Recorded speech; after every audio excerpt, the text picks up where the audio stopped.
Welcome back, everybody, to our second matchup of our second day of group stages here in Raleigh, North Carolina. I'm Intero, joined by Kickstar. And if you just tuned in, well, then you missed the conclusion of not just the Cyclops versus Rogue match, but also the conclusion of the match on the other stream. And yes, apologies, spoilers, but we have to bring up the bracket for you as to what just happened in Group B. We have our very first team playing on Friday, and would you look at that?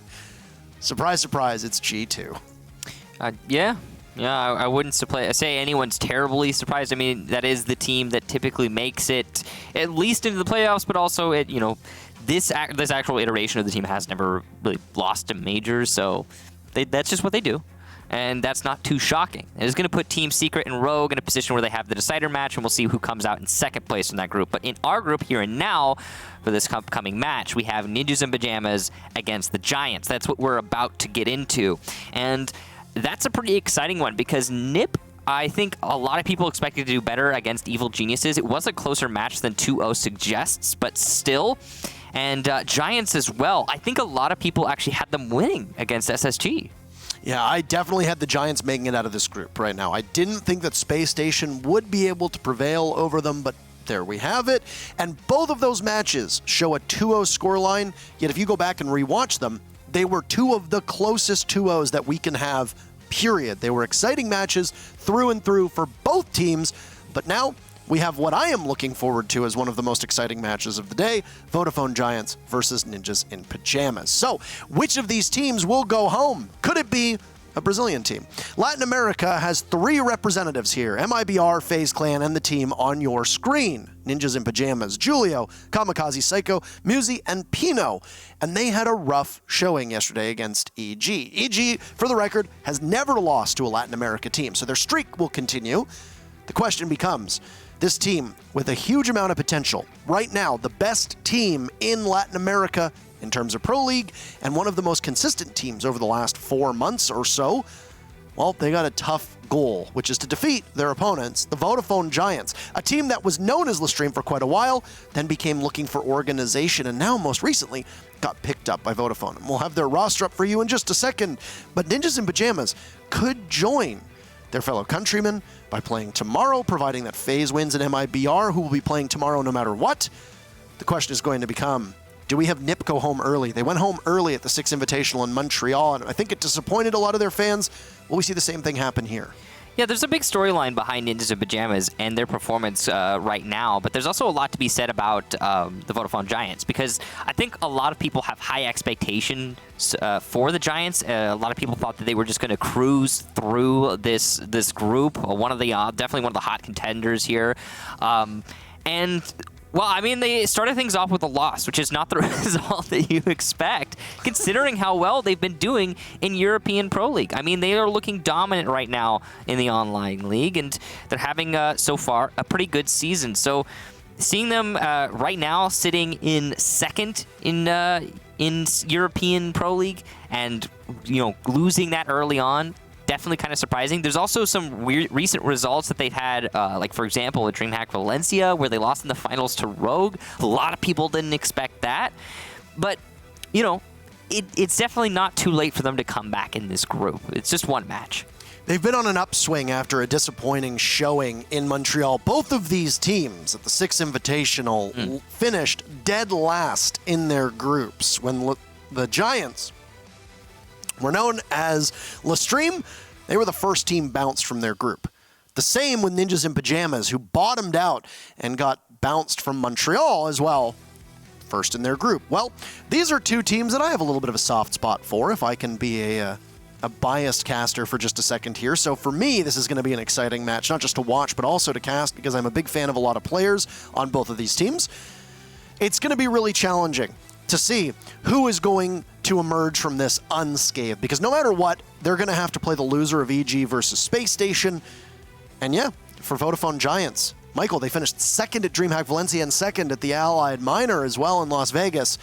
The matches for today: Clubhouse, picked by Ninjas in Pyjamas; Kafe, picked by the Giants, with Consulate as the decider. So this is a pretty even map ban phase and pick phase. You've got Ninjas in Pyjamas with the first pick there. They're going to take Clubhouse, and that is a map that, as you can see, that they're very comfortable on. They've got a 6 6 wins, no draws, no losses, no bans. They like to go to Clubhouse. They're happy there.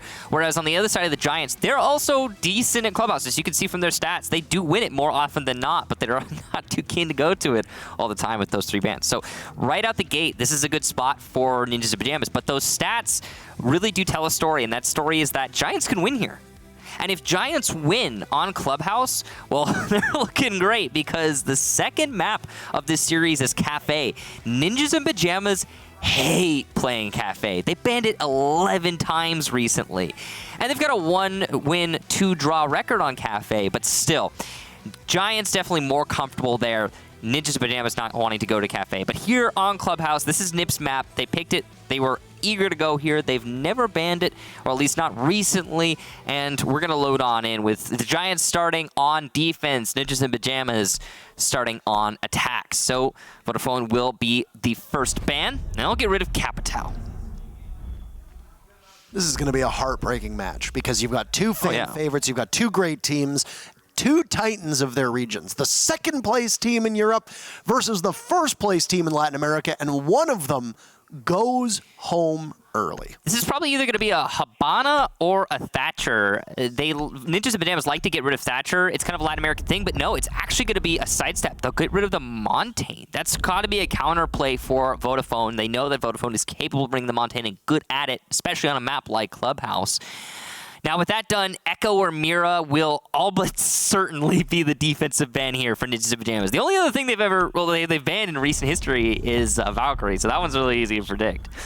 Now, it could be a Valkyrie here or a Maestro, Echo. There's a lot of choice for Vodafone. I have a hunch it's going to be Valkyrie, especially against Latin American teams. It is a pretty powerful ban, but no, it'll be Echo, which is actually not one of the more banned operators for Vodafone, but we're seeing some changes in how a lot of these teams have been banning operators at this event. It tends to happen at majors, especially at some season finals, where the meta will shift a little bit because every team is trying to do something a little bit new to try and trip up their opponents as much as possible. So, ban's done, and we'll get right into the match. Now, interestingly, again, we have a Clubhouse with no hard destructor bans, which is very, again, it's off meta. It's abnormal as to what we're used to on online leagues. It'll be a Church defense starting things off. A Castle could be a great bait and switch. Castle is often played on Jim as well as Cash above. So if you see a Castle pick, Nip might be assuming, hey, they're going to go up top. Not the case. You'll go with the other UMP using operator or equipped operator, which is Pulse, who plays downstairs in a spot that is affectionately known as Pulse Spot. So you're used to seeing him be played in a variety of different ways here. He can enable a roam if really required. He can simply sit like a statue inside of the site and give calls to the rest of the team, which is what you often see most of the time, and then patrol that kitchen hatch. He can also assist with impact tricking and even C4s if they really require it. So we'll get into round number 1 here. As you noted, Vodafone Giants starting on defense down below, and nothing really outside of the ordinary. In the Rogue and Cyclops matchup that we just witnessed here on this channel, there was quite a bit of roam play from Cyclops. I don't suspect that we'll see the same from Vodafone. It's not really their style, and we've seen them play Clubhouse before. Who knows? It's a good lineup, though, being brought out from Ninjas in Pyjamas. They've got 2 hard destructors with Julio the Maverick, and then Kamikaze on the Thermite. So they've got the hard destruction that they need. They can get the hatches, save the Thermite for the church wall downstairs. You just got to make sure that nobody from Vodafone is playing off-site. And for the time being, it sure doesn't look like it, at least not from our perspective. Some stacked Legion traps going up into the dirt tunnel just in case, since there's a Maverick being brought. That is just good caution there. Julio from the spawn will actually drone out onto the main stairs and call the position of Rise, who's playing there to try and slow down the push. To Electroclaw tricking coming on from Hicks here to try and slow down Kamikaze, and it looks like it'll be successful. No, it was a fake out from Kamikaze. Smart. He didn't stick the plant to the exothermic, heard the Electroclaw underneath him. He's waiting for the Thatcher to come over here and assist. There goes the EMP. It'll be a pickup on the Electroclaw. Might be, yeah, the EMP should get that Electroclaw. Good job there to Ninjas in Pyjamas for taking care of that. took 2 EMPs, though, and roughly 20 to 30 seconds. So for Vodafone Giants, even though you lose the hatch, you've still accomplished something. You've lost the Electroclaw in the process. So the Kaid might be, for the time being, somewhat utility starved. It really depends if there's anything on the kitchen hatch as well. That'll be prime fodder for possible Maverick if there's enough left in his tank, as the other exothermic charge will likely be used on the wall. I'm actually kind of surprised that there's no Hibana being played at all, given the fact that, well, she would be great for this site. Doesn't really matter. You can still open up what you need to. All of Vodafone playing inside a site, no roamers, everybody in their usual positions, which will give a lot of power to Rise. This will sit in that area called Pulse Spot with the reinforced wall next to him. You can see the reinforced wall on your screen. And it's going to mean that everybody at NIP who decides to come down the main stairs is going to be caught by the pulse. Well, right now, the Giants don't need to move at all. They just need to wait this out. Julio's looking to change that, though, using his blowtorch here on the church wall. It's going to be over by Black Box first, and he's just going to move towards the bar. That's going to allow Muzi to take down Alfalma from the bottom of main stairs inside of church, thanks to these holes. So good pressure being applied to the defense here, but look at the time. Rise and Ace is going to get the kill onto Psycho, who's pushing in through blue, but Pino is able to get that refrag. Still, though, the Giants managed to fight back, as Aces is doing a lot of work, as is Hicks inside of church. Pino with a team kill. That's probably going to seal the deal in the round. Aces with a responsive T kill, and I don't know what's going on here, but it's currently Vodafone looking to win it out on time, and there you go, Corey gets the last kill. I have a feeling that team kill was a courtesy. Maybe. I don't think we're good. Very weird. I feel like the Giants were, you know what? Let's keep this one even. We can't let it get too far in our advantage. Let's make it fair. It's not allowed. Giants holding off very well. NIP cleared admirably. They used utility really well. And then NIP, where they fell short, was just simply translating in the final 20 to 30 seconds towards their execute. That's where things fell apart. They carved open a part of the church wall. They had control at the bottom of the main stairs, but Aces is just so unshakable in the position that he finds himself in, playing over usually in the back of Armory. Not really all that much you can do.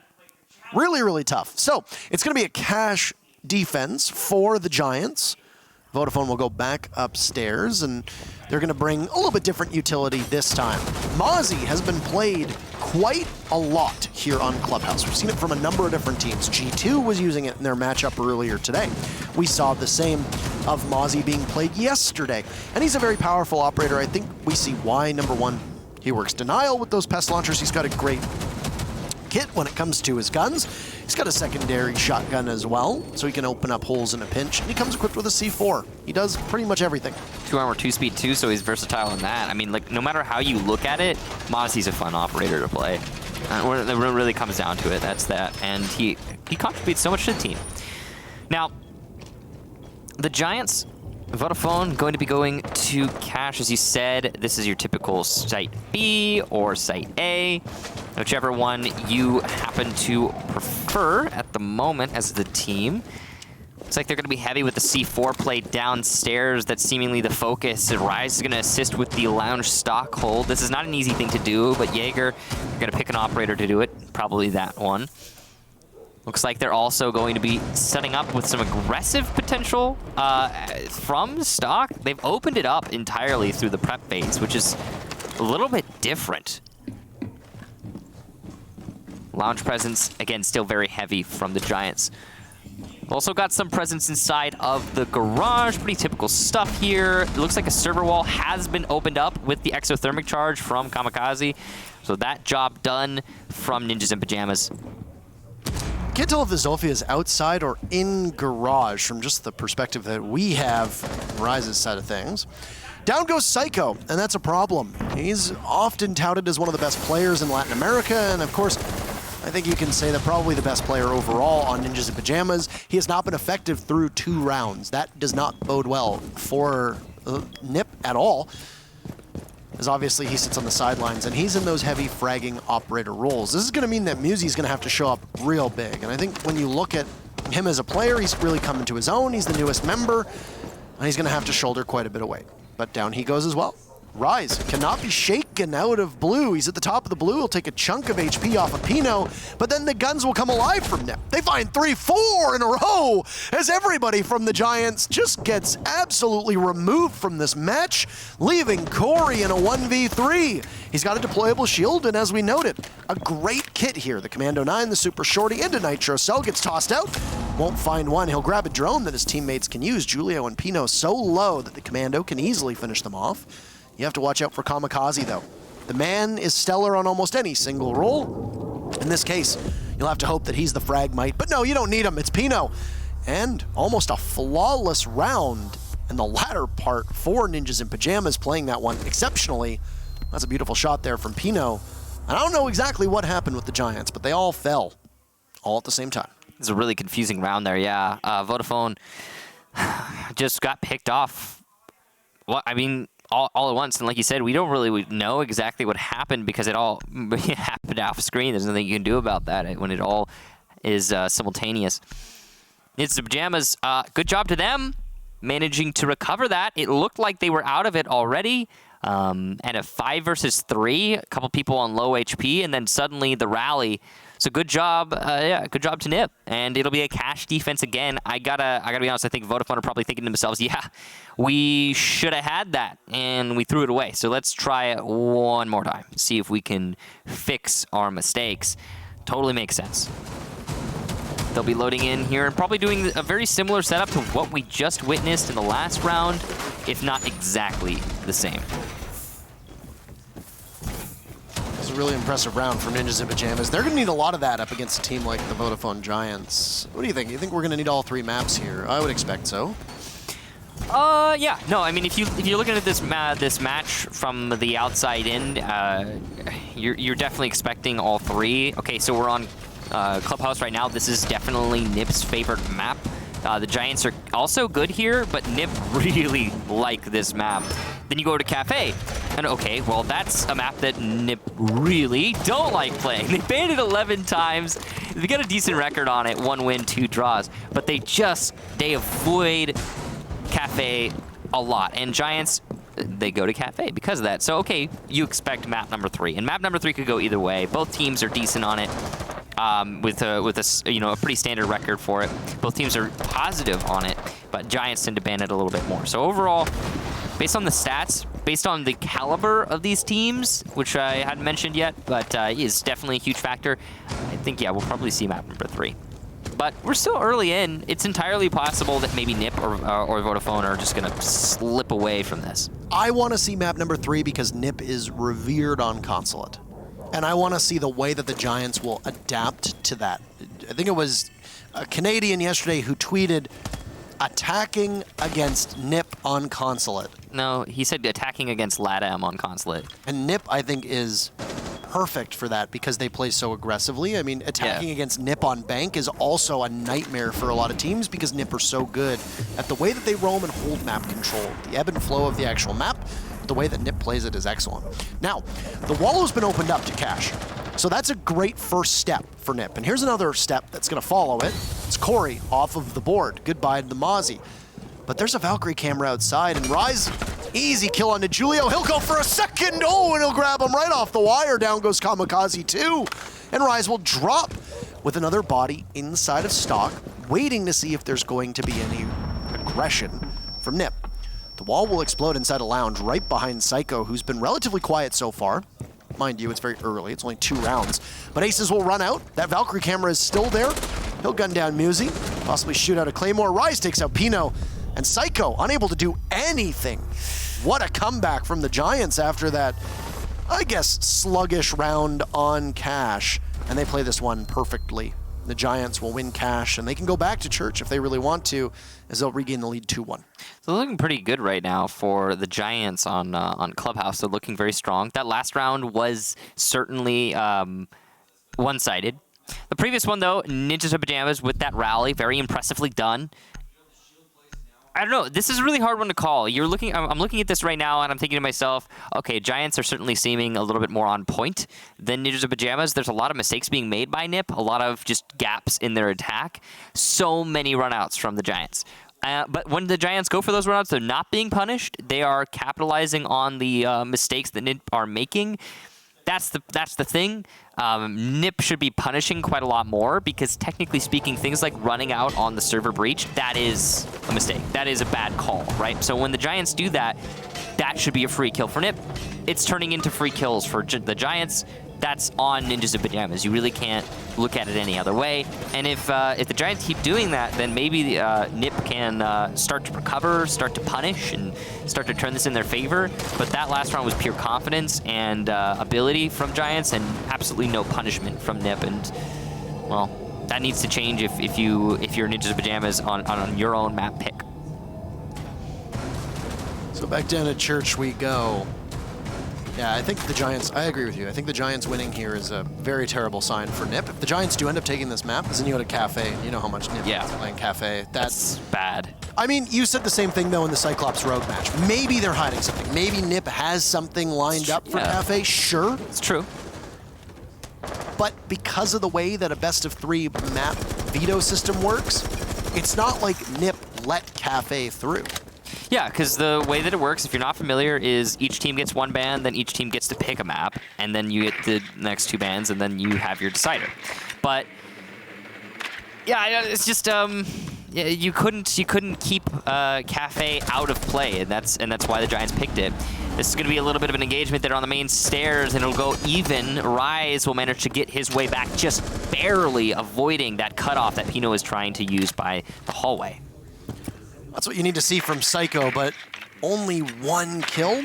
It was a smoke, to be fair. It was a very important pick. I didn't think he expected Rise to re-engage and peek again at the bottom of the stairs. Psycho was not in any position to deal with that. And having 2 bodies stacked up at the bottom of main stairs with 50 seconds into the round is a little strange. So because of that, you can't really fault Psycho. Alfama is a great pick. He was also the first casualty for the Giants when we saw Church in round number 1, but it came in the final 25-30 seconds. That's a big difference, as you don't have a smoke looming large for the remainder of this round. So a minute and a half to go for NIP. They can begin to pressure Church, they can pressure Arsenal, and they don't have to worry about any real plant denial outside of a possible C4 or even Kaid. Now, the C4 would come in the hands of the Pulse here. You could have a C4 from Hicks as well. True. But right now, the C4 in Rise's hands, he's going to be underneath the opening in Kitchen. And this is a dangerous spot for him to play in. Was he looking for a pick here from Oil Pit? It's a very dangerous angle to challenge if you're a defender. And it looks like Aces wants to play with fire, but he'll actually fall back. That's the wise choice, as he, as the defender, simply needs to wait this out. It's all that the Giants are doing right now, and that's what they did last time they were on basement defense, and that won the round for them. There's a shield put up here to assist the hold inside of Church to counter this Maverick blowtorch position that's being opened up. It will cover a little bit, but not the entirety of Church. Make it a little bit easier for the Giants to play in sight. Look at the time, though. Only 30 seconds left for Ninjas in Pyjamas to make something happen here, and they don't have any distinct avenues opened up, anything done by the attack to make the attack easier, other than that Maverick hole. And it's going to work both ways. As Pino gets a kill, he is punished through the very same hole he got that kill through. Ace is inside of blue, holding onto the Moto door through these bullet holes, and tick-tock here, 10 seconds left. The Giants just waiting. They know where the last 3 attackers are coming from. It's the Church Hall and Moto. Kamikaze will get Rise as he peeks a little bit too much, but it's not going to matter as there's no time for a plan. And there you go. The Giants will win the round on time. They were in a position to just start planting right at the very final second. And you know how the timer works when it hits 0. Sometimes it looks like, hey, I got plenty of time. I can get this plant down. Sometimes not a chance. Aces killed the planter at the very final second anyway. So it doesn't matter even if they attempted the plant. Aces got the very final kill and he persevered. Now, a tactical timeout being called from Ninjas in Pyjamas, and I believe this is the first international event where Arthur, their coach, you see standing in the background, is actually there. He's a very esteemed and well-respected member of the Latin America community. Overall, a pretty nice guy prior to getting picked up, and hopefully he's been able to give a good pep talk here to Ninjas in Pyjamas, given the fact that they find themselves down 3-1 to the Giants. And you have to imagine that he is owed some credit for the fact that NIP... What are you laughing at? a pretty nice guy prior to getting picked up. No longer a nice guy. Well, no, that's not what I meant. I'm sure he's still a nice guy. I just mean overall, he was a really nice guy within the community and within the city. Yeah, no, he is. I've heard the same. And I don't think he got picked up by Nip and just all of a sudden became a monster, Michael. I think he's still a nice guy. No, I've heard much the same. I have to look at Nip's performance in Pro League over the last 2 seasons. He gets picked up, and now they are absolutely dominating Latin America Pro League. You have to assume that a lot of it is going to be because of him. And you have to pay credit to the coaches who were able to come in and change a team, because it wasn't just picking up skies for a team like Reciprocity, it was also adding hopes as a coach. And Rec has looked so much better since both of those acquisitions. You can't just put all of the praise onto the shoulders of Skies. Yeah. You have to give some to hopes too. I think it's the same with Ninjas in Pyjamas. Yeah, they picked up Musi a season and a half ago. You know, after they cut both PZD and WOG from the roster, they picked up Pino and Musi. And what ends up happening, they also pick up a coach, and now they're playing a lot better. So yeah, a lot of teams, there are still teams who don't have coaches in Siege. The thing about that is that, yeah, you can play without a coach. It just means that one of your players then has to, pick up the slack, has to do what the coach would do if he existed. Yeah. Because there are things that coaches do that you can't compete in Pro League without that. And if you're trying, then you will likely fail. And then we see that kind of highlighted by a lot of teams in Pro League, because ultimately the team with the most information on their opponents and most information on themselves, who are able to look inward and make changes when they're necessary, those are the ones that seek long-term success. And coaches are usually what provide you with that info. So now, getting into the gym defense here for the Giants. If they win this, it'll be a perfect cycle, and they'll probably be feeling pretty happy about that. If they win it, they will also be going to cash as their, well, they'll probably be going to cash as their last site no matter what. But technically not a guarantee. They could go to bar. That would be unlikely. Anyway, Giants holding on to server and cash right now, but it's not as a hold as much as it is an extended roam. We've seen this a lot on gym defense, and it makes it so you're a little bit more dynamic with your hold, because you can, well, having an off-site presence means that there's potential for retake, and that is necessary on the gym hold, because, well, it's not an easy site to hold on to. No. Well, you got the wall open, though. That's a pretty big success. When you bring 3 hard breachers and a Thatcher, I should hope you can get the wall open. This is fast, too. Very, very quick, yeah. I don't think there was really that much from the Giants there. Obviously, there's no bandit on the board, so you can't actively bandit trick it. The best you could do is try to juggle the Electric Claws on the wall. I don't know if Hicks tried to. No. It wasn't effective if he did. Because he was actually playing by server when that happened, so... So he was far enough away that you can see that point, right? Yeah. There's no mirror on the board. She's banned, so the hold in bathroom is going to be a lot more tenuous. And right now it's Alfama, who has yet to find a kill through 5 rounds. He's positioned with tons of utilities. He's about to hit yet another goo mine, but... Alfama's actually right next to the drone hole. He could easily be killed, but it's going to be a free one for him on a Muzi, who for some reason prones and denies himself the kill. But wow, Ninjas of Pyjamas just bounced back. He knows in sight 2 big kills. He finally gets shut down from Rise as the retake happens. Julio, the silent assassin, down below is the 3 hard breachers from Ninjas in Pyjamas are the last alive in a 3v2 that favors them over the Giants. And there's a minute left to go. You don't really have good guns on the side of the Giants. You have the shotgun from Kaid, and you got the UMP, and you just simply can't outmuscle the hard breachers. Maverick, Thermite, Hibana, that combo, way too potent. And it's Psycho who gets the very final kill onto the castle, and that'll be it. The king of the castle, I guess you could say. And it'll be Nip bouncing back. They're close enough to be able to draw even.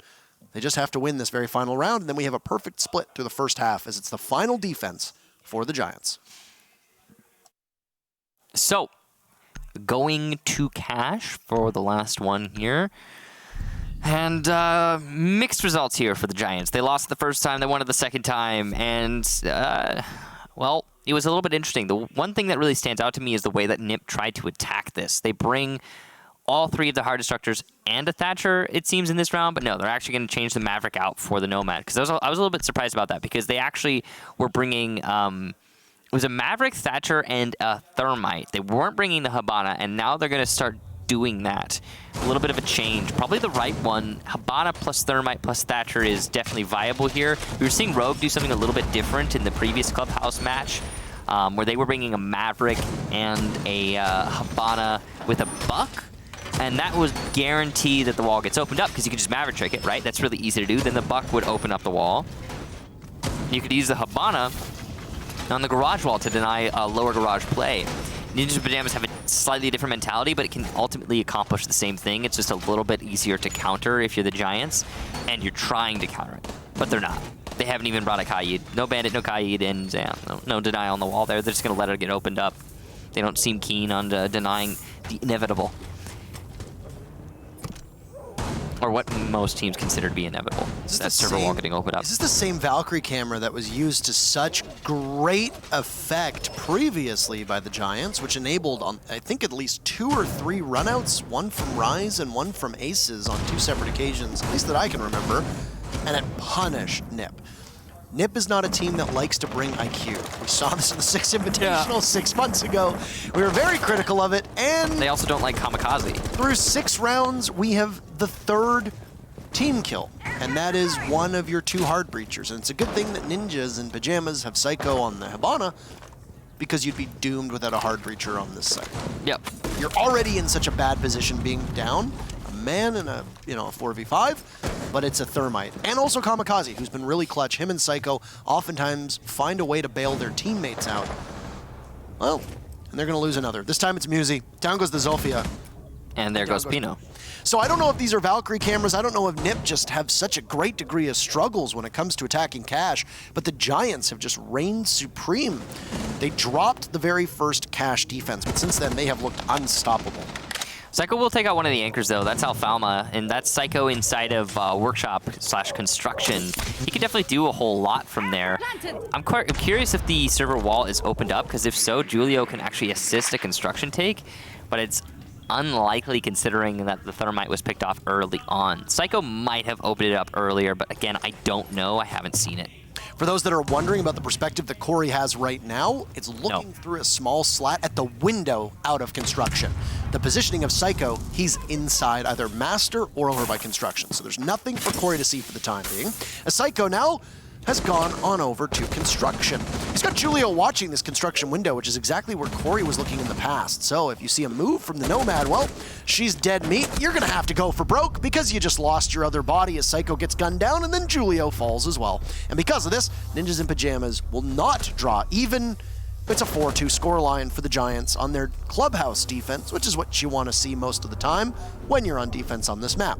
It's NiP's turn to defend, and we'll see if they can keep it even and possibly give us overtime. So that was a really good half there for the Vodafone Giants. Obviously not perfect, but really good all things considered. Ninjas and Pyjamas, though, not out of it. That's the big thing that stands out to me. They managed to get 2 rounds, and that's pretty standard, I guess, for a Clubhouse attacks half.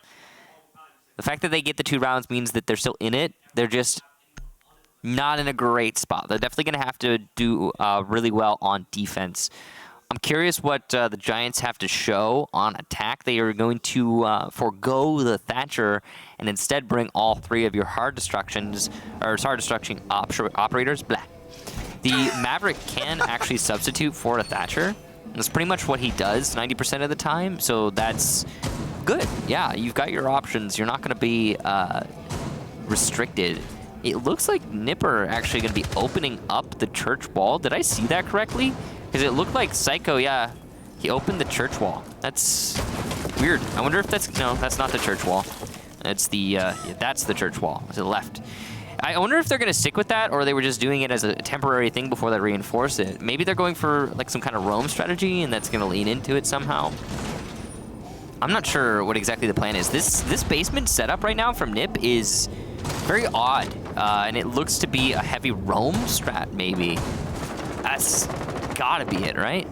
And they brought the Mute and the Vigil to assist the roam, as well as, of course, the Mozzie. Yeah, it's going to be one of 2 things. We've seen teams do this, where they invest a lot in the second floor to make teams think that they're roaming and then not actually roam in order to just kill time, or they're going to actually full commit to the roam. And right now, it definitely looks like the latter. There's 2 bodies from Ninjas and Pyjamas that we see upstairs, or 2 players, rather. And now one of them, which appears to be the silhouette of the Legion, I think, the outline, is now moved downstairs. Looks like it's at the bottom of the main stairs. I mean, maybe it's the fake out. But the overall setup is the curious thing for me. Like, who opens Church Wall? That is so weird. It's not necessarily bad, it's just weird. It's different than what we're used to seeing. Moz is playing by the bar, and he can actually get away with that because the pests can prevent droning outright. So if they don't check bar, if they don't face check bar, then it could be a free kill there for Psycho. That was risky, an upside down rappel at which the perspective almost always favors the person on rappel, while two members of NIP looked on. Here we go for a run out now, and Julio gives his position away, and it's an easy kill on Corey. So you don't need to worry about the upside down rappel if you just break out of the garage, but Julio doesn't go too far as Aces is there to take him out. So Corey is gone, which is your Maverick. That can be debilitating when it comes to attacking Church downstairs, but you've still got the other two hard breachers. Keep in mind the Giants like running two hard breachers often, and they run three when necessary, like a lot of teams. But the Giants are a team that is very comfortable doing so with great regularity. Ace is expending one flash grenade to push Psycho far down the stairs, but he will go back and assume the position ever so slowly. One round of XKROs as well will open up one of the hatches. Rise falls to Muzi, who's still on the roam, and I don't think the Giants were expecting that somebody from Ninjas in Pyjamas would still be this deep off-site this late. Muzi drops down to the main floor. Pino guns down Alfama. This is not going well for the hard breachers on the Giants. It's all on the shoulders of Aces now, as he was inches away from dealing with Psycho. Psycho is backed off fully. You have to be very apprehensive of the Church Wall being shot apart. You also have to be a little apprehensive about pushing in blind. Hicks isn't. He goes in fearlessly, as does Aces, and it looked like a lack of communication or a lack of intel as the undoing of the Giants as NIP pick up their very first defense. That was a really strong defense there from Ninjas in Pyjamas on the basement, and it gives new hope for them to have a good run on Clubhouse and maybe take this one for themselves. But also, as much as that was a nice attack from Ninjas in Pyjamas, that was a nice defense rather. That was a pretty bad attack from the Vodafone Giants, all things considered. They didn't fully clear out the top two floors, and then they didn't isolate the top two floors, which is weird. A lack of thoroughness that you don't expect to see from them as a team. Usually they're a little bit more rock solid, but yeah, a few oversights for the Vodafone Giants, and something they're going to need to have to correct moving forward if they want to have any hope attacking under the basement. But they won't have to do that for at least 2 more rounds, including this one. So it's going to be CCTV Cash next. You shouldn't be getting flanked by anybody. No. Or a Jaeger or anybody on the basement defense of Clubhouse. Keep in mind that it was both a Mozzie and a Mute on the board. That, to be fair. With the amount of face checking, which for those of you that don't know what face checking is essentially when you just check something with your face instead of a drone. You don't have any information. It's a term used in a variety of different genres of video games. But if you're just face checking, the reason for that is twofold, or is one of two things. Number one, you don't have any drones left, or number two, you don't have any time left. That's really it. Or, I guess number three is that you're cocky and you think you can win your fights when you probably shouldn't be cocky, and you should make sure that you have that information at your disposal. In the case of the last round, time wasn't really the culprit. I suspect that it was they lost too many drones to either mute jammers or pests, or they just simply couldn't get access to the parts that they wanted. And because of that, the Giants went in blind, and Ninjas in Pyjamas, being the good shots that they are, well, they're pretty good. I don't understand why he's trying to type timeout. I'm assuming that's probably for the next round because you can't take a timeout in the... I wonder why he typed it though. Usually you talk to the admin right behind you. Taimu, maybe? Taimu, yeah, maybe Taimu. Looks like it's gonna be a rehost actually, yeah. So that's interesting. I wonder if it was something technical or what's going on, or if the round's gonna count or not. It was early in, no one had taken damage, so I think we'll wait for admin decision, but I think it might be just a rehost. Keep in mind that there's also a difference when it comes to like rehosts and things like that on LAN, because it's a different environment. You actually have admins watching everybody. You don't have any speculation about, is it a genuine timeout? Did somebody actually crash, or did they just pull the power plug on the back of their machine? Can't really know when it's an online match, but on LAN, you have answers to these questions. So whether it be technical difficulties on the end of either team, it appears that something is wrong or a foul of the Giants, and as such, they're going to take, I guess, a technical timeout, not a tactical timeout. You're just going to wait to see what's going on exactly and hopefully fix that problem. Being told that The issue is that one of the players did not fully load into the lobby, and you don't want to be in a 4v5, so of course, a reset is required. So, apologies for the delays. We'll get everything up and running as quickly as we can, and then we'll resume the match in progress. What this will allow both teams to do, though, is sit back and discuss what's going on. Ninjas in Pyjamas picked up what could have been seen as a little bit of momentum with their victory on their very first defense, down below, on Church. But they're still trailing overall in the matchup. And this could be an opportunity for them to discuss the remaining 5 rounds as to how they want to tackle the different sites, because they started on Cash for their second defense, and then if they're successful there, they'd likely go to Gym. There's lots of opportunity for NIP to be able to discuss what they want to do next and the steps that they're going to take over the remainder of this matchup. Well, yeah, good opportunity for sure for both teams, really, to just think about what they're going to want to do moving forward. The Giants have yet to attack onto Ninjas and Pyjamas' cash defense, so they don't have anything to look back upon and say to themselves, oh, this is what we need to change moving forward. And that is going to be a little bit of a slowdown in the strategy department for the Vodafone Giants, but it's definitely not the end of the world. On the side of Ninjas and Pyjamas, they get to think about their default setup, but usually defensive strategies are, well, kind of predetermined and don't need to be adjusted unless they're being countered by the attack, in which case you can go to a different variant of that defense, which most teams have. So we'll see exactly what it is that Ninjas and Pyjamas show us when we actually get to that cash defense. They were playing their basement a little bit different than you would expect on Clubhouse. They were playing it very much off-site, and that worked out great for them. One thing I did notice is that Ninjas and Pyjamas were very dynamic in the rotation. Like, for example, we saw from the APEC region earlier on Bank, whether it was from Cyclops or Fnatic, they would hold the Bank basement off-site using the drop-downs to control the sites, just leaving one anchor. And they would stay hard on that hold, but not so for Ninjas and Pyjamas here on the basement of Clubhouse. What they would do is they would start with the roam, rotate back, then rotate back into the roam, back and forth as much as is necessary whenever they were being pressured from one place or another. And that's good dynamic play there from NIP. NIP have always been an exceptional team on the roam. Always. I would say probably one of the best in the world with their unpredictability, their raw gun skill, their ability to hold, and almost this weird push-pull where they'll hold parts of the map, relinquish them, and then take them back again very quickly. We saw this perfectly on the round that just concluded on Church. They lost control of the main floor. They relinquished a lot of control of that second floor, and then what happens? Musi sweeps in and grabs them back. And then what happens from there for the Giants is they need to kind of just immediately attack the site, and it doesn't go anywhere. We're just moments away from getting into the matchup, and it'll be round number 8, as it's a 4-3 scoreline favoring the Giants on NIP's map.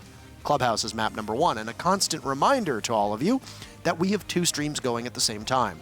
There is currently a matchup of the other 2 teams in this group, Evil Geniuses versus Space Station Gaming, occurring on the main Rainbow Six channel, twitch.tv/Rainbow6, or on whichever various platform you are watching on, as I believe we are streaming on more than just Twitch. Keep in mind that you can also do multi-Twitch. For those of you that want an update, there will be spoilers inbound, so make sure you plug your ears or you mute the stream, etc.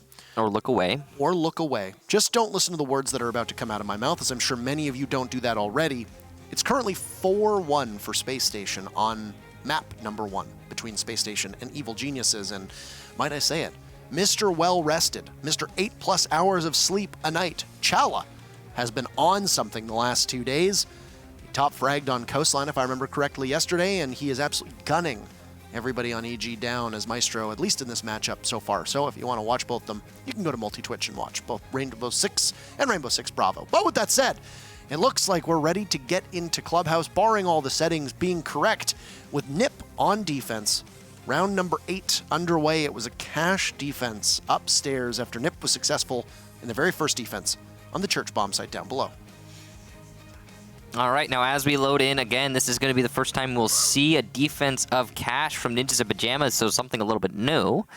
And it's something that Giants have yet to see as well, so they're going to have to learn on the fly here, as is normal.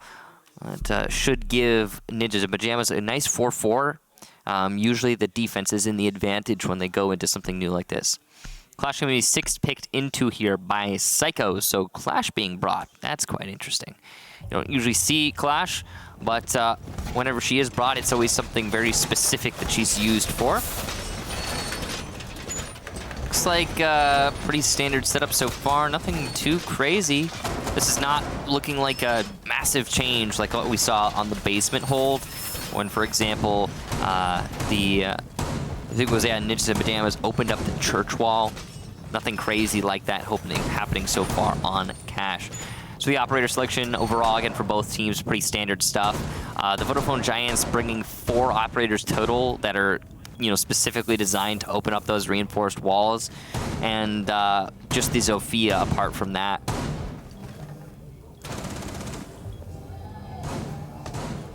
Lots of opportunity here from both teams. We got to see a taste of the clash, I guess, before we bailed out of the map moments ago. Putting Psycho on Clash is very interesting. He's got one of the steadiest hands in the entire region. He's one of the strongest players on Ninjas in Pyjamas, and then you put him on an operator that can't really fight back. So you're gonna hope that the rest of the guns on Ninjas in Pyjamas will come alive exactly when you need them to, or else you've made a pretty interesting error putting such a steady hand on an operator that won't be as successful as you'd imagine. Now, Pino has found himself in a position he didn't think he would. Those walls were opened up just to apply pressure and deny exactly what it is Pino wants to do right now. There's no one actually playing it from the Giants, but he doesn't know that, and he can't take the risk. He's playing so deep off-site, he just has no idea if anybody's nearby. We give you the bird's eye view here, and there isn't. He might be able to catch the backside of Aces, who's currently vulnerable, and Psycho looks like he might have his back. There it is. Pino's going to go for the run out here, but he can't find Aces, who's just wiggling around the openings, and I think Pino was just a little bit too far behind. Oh. He's going to do so much damage to Aces, but the bullet drop off is not his friend nor ally. Aces will immediately retreat, coming off the rappel.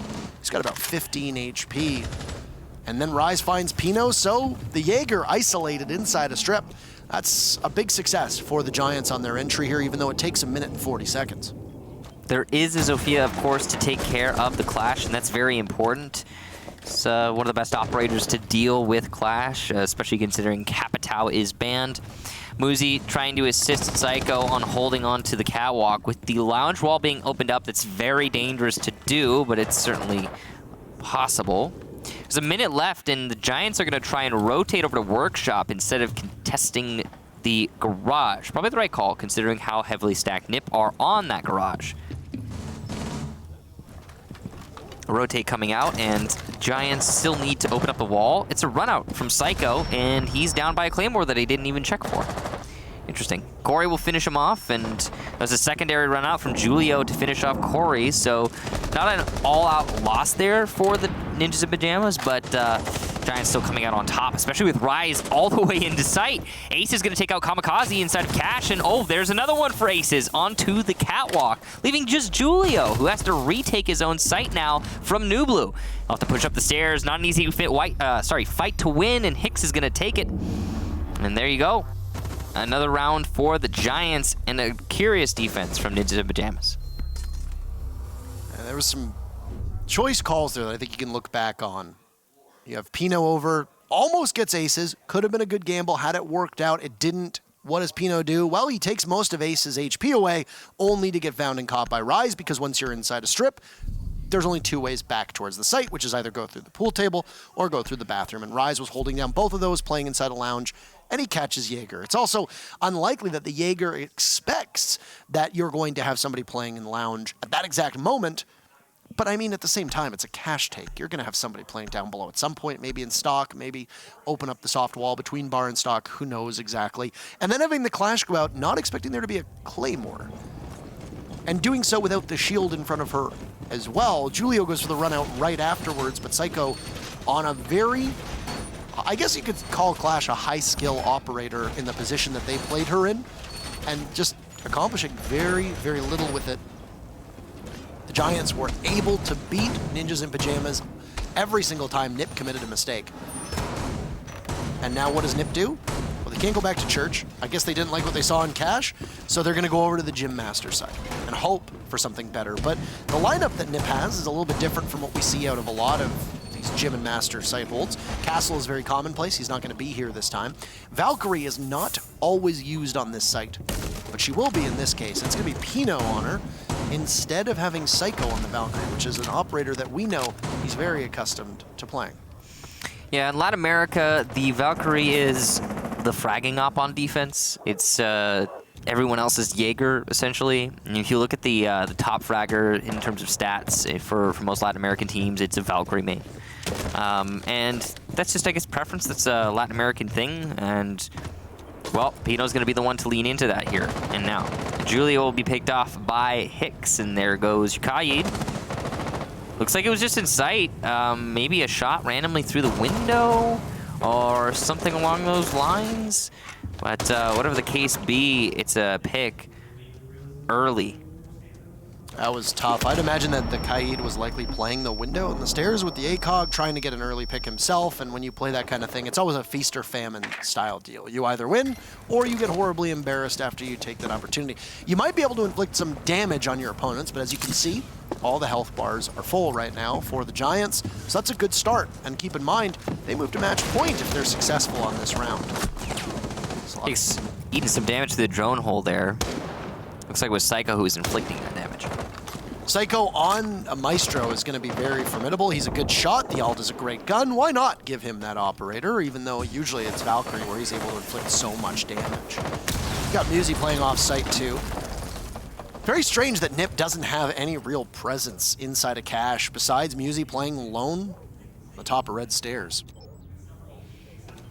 Definitely dangerous to be solo on this roam, but right now Nipper focused on the site. He's probably solo because Julio got picked off early on and they need to shore up the site defense. It's a double reinforcement here, but that's going to allow for the nade. Probably going to be caught by an ADS inside of the bathroom. Yes, indeed, there's still one available. Excaros, though, opening up that wall and forcing Pino to rotate. He'll be lit up in that rotation. Shot from two separate angles. One on Jacuzzi, one on the window over by Jim. But Pino jumps out to take down Rise. Kamikaze's there to finish him off as Corey does eliminate Pino. Now Musi finds Alfama, so it's a 3v3. Heartbreacher's still up for the Giants if they need them. Psycho has to maneuver very quickly as he's under fire. He'll look to return said fire as the diffuser is downed. Has not been set just yet, so somebody from the Giants will have to retrieve this, and Aces will win the fight against Psycho. Not a hard endeavor when Psycho was as low as he was. Down goes Kamikaze now too, so it's all on Musi. With the carbine in his hands, the Jaeger can inflict an awful lot of damage, but you're going up against two of the best shots on the Giants in Corey and Aces, with Hicks there as well. This is going to be close range and long range, any range that you want, as Musi tries to escape from logistics, but the numbers just aren't quite there for him. Look left and look right, it doesn't matter. There's a rotate hole and it's being covered very effectively. 3 bodies to 1, and the Giants will move to match point here on Nip's map. Yeah, the Vodafone Giants looking really strong here on Clubhouse, and we talked about this in the pre-map. Giants are no slouch on Club. They are actually really good here. The reason why this was Nip's pick, and it's a map that they probably should be winning right now, is that as much as Giants aren't a slouch on Clubhouse, Ninjas and Pyjamas, historically, they look so strong here. This is one of their favorite maps. They've got a perfect record on it right now in recent history. 6 wins, no draws, no losses, no bans even, to besmirch their Clubhouse record. So that's pretty impressive from Nip, and they should probably be doing better than 3-6 right now. So that says a lot about the Giants and how they match up to Ninjas and Pyjamas. And moving on to map number 2, which is Kafe. We talked about this earlier again, and I'll repeat. Ninjas and Pyjamas don't like Kafe. They really don't like going to Kafe, and the Giants are, yeah, they don't mind it so much. So this is definitely a good situation for the Vodafone Giants to find themselves in. And if they can end this right here and now, then moving into map 2, this could be a 2-0 to end Ninjas and Pyjamas' run to the Raleigh Major. And that would be Nip going out without a single map as well. Yeah, they'd be 2-0-2-0 and they're gone.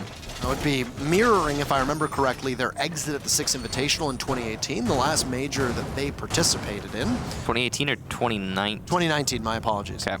I'm a year behind. I'll check. I'm stuck living in the past. It's okay. Past where Jaeger and ACOG had, or Jaeger and Bandit had ACOGs. Well, yeah, that was a while ago. They Ash and ACOG too. They did get 2-0'd by Reciprocity and FaZe. But they did win one map, actually. They won one map. It was against Reciprocity, but they lost their matches. Right, but I mean, they still won a map. In this case, they so far have not won a map. As yesterday, they fell short of Evil Geniuses by a score of 0-2. Is that a successful impact? There it is. Yeah. They impacted the hatch, and it works out quite well. So, it's Kamikaze who has the impacts in his hand. He's the only operator that can carry impacts on the Ninjas in Pyjamas lineup, so he's going to be the one to stop any entry towards the kitchen hatch. Another ex-Kairos from Aces will have to go out at some point if the Giants want to continue to pressure from the kitchen. But you can see that the way that they actually position the ex-Kairos, they actually managed to get it, I think 2 of them to detonate on the kitchen drop down, so there's potential to come back to that drop and open it up later. That's the way that you avoid the impact tricking, and you can force with the 2 ex-Kairos to actually open it fully. It's more expensive, yeah, but it's doable. There are ways, of course, you can impact trick the other side, but most teams don't do that. Although it is possible. Ninjas in Pyjamas, thus far, doing a good job of delaying this take from Vodafone, but it isn't the same way that we saw them playing earlier. Remember when Ninjas in Pyjamas defended basement the first time? They were getting very aggressive. You know, they took the fight to their opponent, but now that it's on match point, Nip are playing passive. Now, that might work out better for them. Well, I mean, they won that time when they were getting aggressive, but still, that does show a shift in mentality for Nip, no matter how you look at it. It's a great C4 from Psycho, likely over top of Church to take out Rise, eliminated possibly by the wall or maybe inside of Moto. Main stairs. Main stairs, that's a great toss and one that a lot of teams practice. It's hard to actually be able to hit that shot reliably because if your C4 doesn't make it, well, what ends up happening is it gets destroyed by the electricity. But it appears that some of the electricity on that wall has been removed as Julio's Bandit battery taken out by the fact that Corey was opening it up. Nip has come alive, seemingly. Psycho picks up his second kill. He's on his old familiar operator of Valkyrie, and the amount of damage that he can inflict using that MPX and the C4 as well is always so impressive. This has forced the Giants to have to rotate. He'll open up some dirt tunnel and have to split their push. But Ninjas in Pyjamas, having the advantage in numbers, have now dispatched somebody over to dirt. This is going to be very challenging to see the Giants recover from the mess that they've inherited after they lost both Rise and Corey. 10 seconds left, and Psycho will swing on out, looking for kill number 3. He loses it to Hicks, and now the Giants will push on in. Aces finds one. Nip are falling apart. There's Musey, and Hicks will have to plant, but he's all alone, and he has to go for frags as he falls off of the diffuser, and Nip will stay alive for the time being. They pick up round number 4. They can go to any site. Everything is open now that Church will be locked for the remainder of regulation. The Vodafone Giants, tantalizingly close. They'll sit on match point for at least 2 more rounds. Yeah, Ninjas in Pyjamas stave off defeat, and I think you said it right for now, because right this second, it's looking like the only thing that Nip can successfully defend is basement. The cash hold, the gym hold, they were pretty decisively in favor of the Vodafone Giants. So if that continues, then obviously this is done right now. It'll go 7-4 to the Vodafone Giants, and we'll move on to map number 2. And again, we talked about this. That's a really bad result for Ninjas in Pyjamas. They need to take this map number 1, or their number 2 is going to be really hard, and it's unlikely we'll see a number 3, which we all, well, not all, but you and I predicted a map number 3 in this series. And I still expect it to happen, but the comeback needs to start now. And yeah, and that was a good round from Nip, getting the basement defense, but again, that's the expectation based on their previous record, where they've managed to win it both times. And then, unfortunately, because of the way that it works, rotation, unfortunately, at least if you're a Nip fan, they won't be able to go there again. So, cash defense. See if Nip have changed it enough to make it successful this time around. All 3 of the hard destructors being brought again, but instead of a Thatcher, it's an IQ. Try and counter these Valkyrie cams that Psycho keeps using. I'm really glad to see Psycho back on Valkyrie. Really, really glad. It's like when you get reunited with a long-lost friend. Oh, okay. I mean, Psycho is a monster on a number of different operators. Valkyrie has always been one of his most reliable, and he makes the MPX, which a lot of people consider to be a P shooter and not exactly the most, I guess, proficient gun at killing people. I think it's great. I'm glad you think that, Michael, but there are people who don't. Okay. But Psycho makes it look so easy with the MPX, and is just able to do a colossal amount of damage to any team that he ends up coming across. Now, he just spotted 2 bodies on this camera. He saw the IQ of Hicks inside a stock, and he also just caught Corey. So there's ample opportunity for Nip to have this information at their disposal and capitalize upon it. Psycho's waiting for the drop, and with enough of that stock wall shot out, he might be able to see a body through it. 1 or 2. Any body. But he's going to be very patient for the time being. Just surveying whatever opening he's created and looking over towards the lounge side of things. The rest of Nip is going to stand pat inside of the actual site, and they'll just wait to see what the Giants will do on the push. Beauty of the defense is that you don't really have to go anywhere if you don't really want to.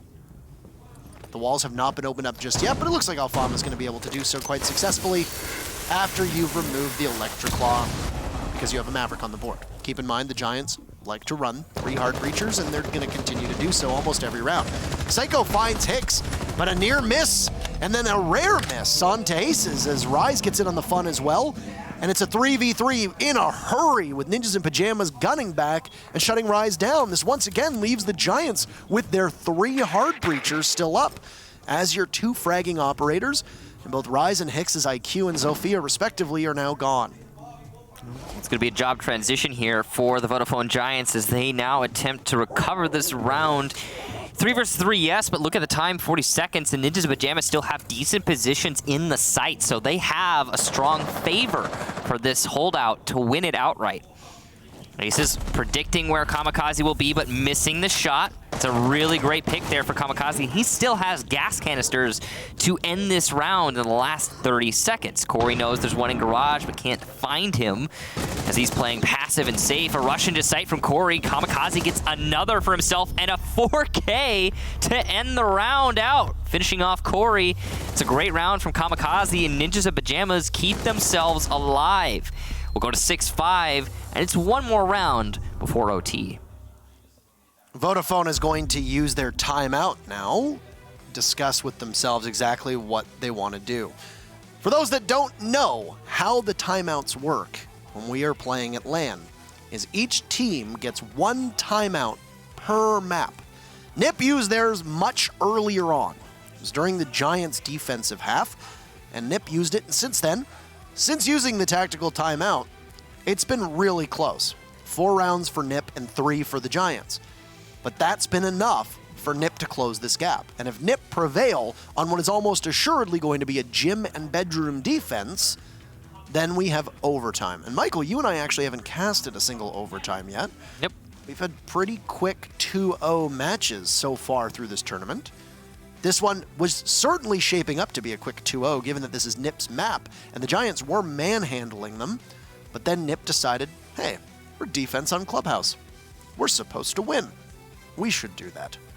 And they've taken 3 of the 5 rounds so far. They will need to mirror the Giants' 4-2 defensive half in order for us to have those 3 rounds of overtime. Right now, we'll go into our very final round of regulation. If I'm Ninjas in Pyjamas, the things that you are doing so far are working. You're communicating very well, you're roaming effectively, you're roaming aggressively, and you're winning your gunfights pretty easily. If I'm the Giants, you need to be better with your entry. So far, whether it's because of the way that Nip has played, or just because of the way the Giants haven't been playing well, it doesn't seem like the information has been there for the Giants. They've been flying blind, they've been getting beat by the clock, because they either don't have the information and they're hesitating, or because Nip isn't letting them get it. And that's something that I think needs to be figured out for the Giants, regardless of how this actual match goes and how this map goes as well. It'll be a gym bedroom defense for the very final round before we may need overtime, or the Giants squeak out a victory. Well, the tricky thing here for Ninjas in Pyjamas is they're playing on their worst site. That's going to be gym. And the Vodafone Giants, when they went here last, won it pretty decisively. It's definitely doable for Nip, but it's not going to be easy. I like that camera there. Actually, that's a nice one. That'll give you information on the gym, and you'll know if someone is planting, which is pretty big. A lot of teams actually lose because they don't have full information on gym. Oh, that'll solve your problem. No IQ being brought here from the Vodafone Giants to catch things like that either, so that's pretty big. That's missed time there from Pino, but oh, he's actually just going to not even attempt it again. Unfortunately, doesn't get the camera out, and because of that, a little bit of misinformation potential there from Pino. It's the new skin for the Deagle. That looks really nice. I have no idea. Why not? Possible. The thing with land builds are they usually only have a handful of skins. For a variety of reasons. Sometimes it's really rare skins, though. Like you'll see, like for example, I remember like the Season 3. Season 3 build had like a bunch of skins on it. Ones that we didn't see released for like a year after that, or a year and a half or so. Like I remember like the matte black skin was on the Season 3 land build. And it didn't come out for so long after that. Well, I mean, you remember the, what was it, the volcanic skin that was oh, yeah, that too. as part of the SAS weapons and for the Sao Paulo. And then how long did it take? It came out as a seasonal, or it came out as a, I think, the season pass skin. It's pretty wild. There's always good announcements that come with these kind of things, and Ubisoft announced about an hour ago the new operation is going to be referred to as Operation Ember Rise. And if you go on over to the Rainbow Six Twitter account, you can see it for yourself. Middle one, Corey. It's the middle one. Well, he's not going to be able to do much more as he's gunned down from Pino all the way in dirt. That's a beautiful shot, and that might have just won the round for Nip. Easily. Yeah, here's the big thing. Corey went to the wrong side. He didn't see the little bit of metal that was in the middle. It was denying the Maverick trick. He went to the left side instead. He got picked off, and now the jacuzzi wall is unlikely to be opened up very quickly. They have to rotate Alfalma. I mean, it's bandit batteries, not an electric claw that's stopping it, yeah. So it's easier for you to open it. You can shoot the batteries. You can shoot the batteries. That is a blessing for the Giants. Yeah, but still, a lot of time wasted. I mean, look, we got a minute left now. And that is the curse. Yeah. Exothermic charge likely to go off pretty quickly on that jacuzzi balcony, though. It's going to give it some time. Asus is rotated over to the server wall, and he's trying to contest with what he thinks to be a garage hold as well as his cache stairs hold, but he will look the wrong way, and Muzi gets a free kill. And right now, we're looking down the barrel of OT. Presumably an overtime game, I would say. Absolutely. Yeah. Even though the Giants are able to bounce back, they managed to take out what appear to be a C4 from the Bandit, and Hicks will keep his life alive for the time being. He's going to dance here with Julio, one that Julio could possibly win the MP7 at that range. But it's not. It's the Alda that comes out, and the Giants, after taking their tactical timeout, are grasping at straws. Down goes Rise. Psycho coming alive, and he'll get them. All of the final three go into Psycho's arms, and he'll greet them, coming alive right when you need him the most. It's overtime, Michael. Yeah, and it's not just overtime. It's overtime off the flawless round that we just witnessed on Gym, no less. Gym defense for Ninjas in Pyjamas.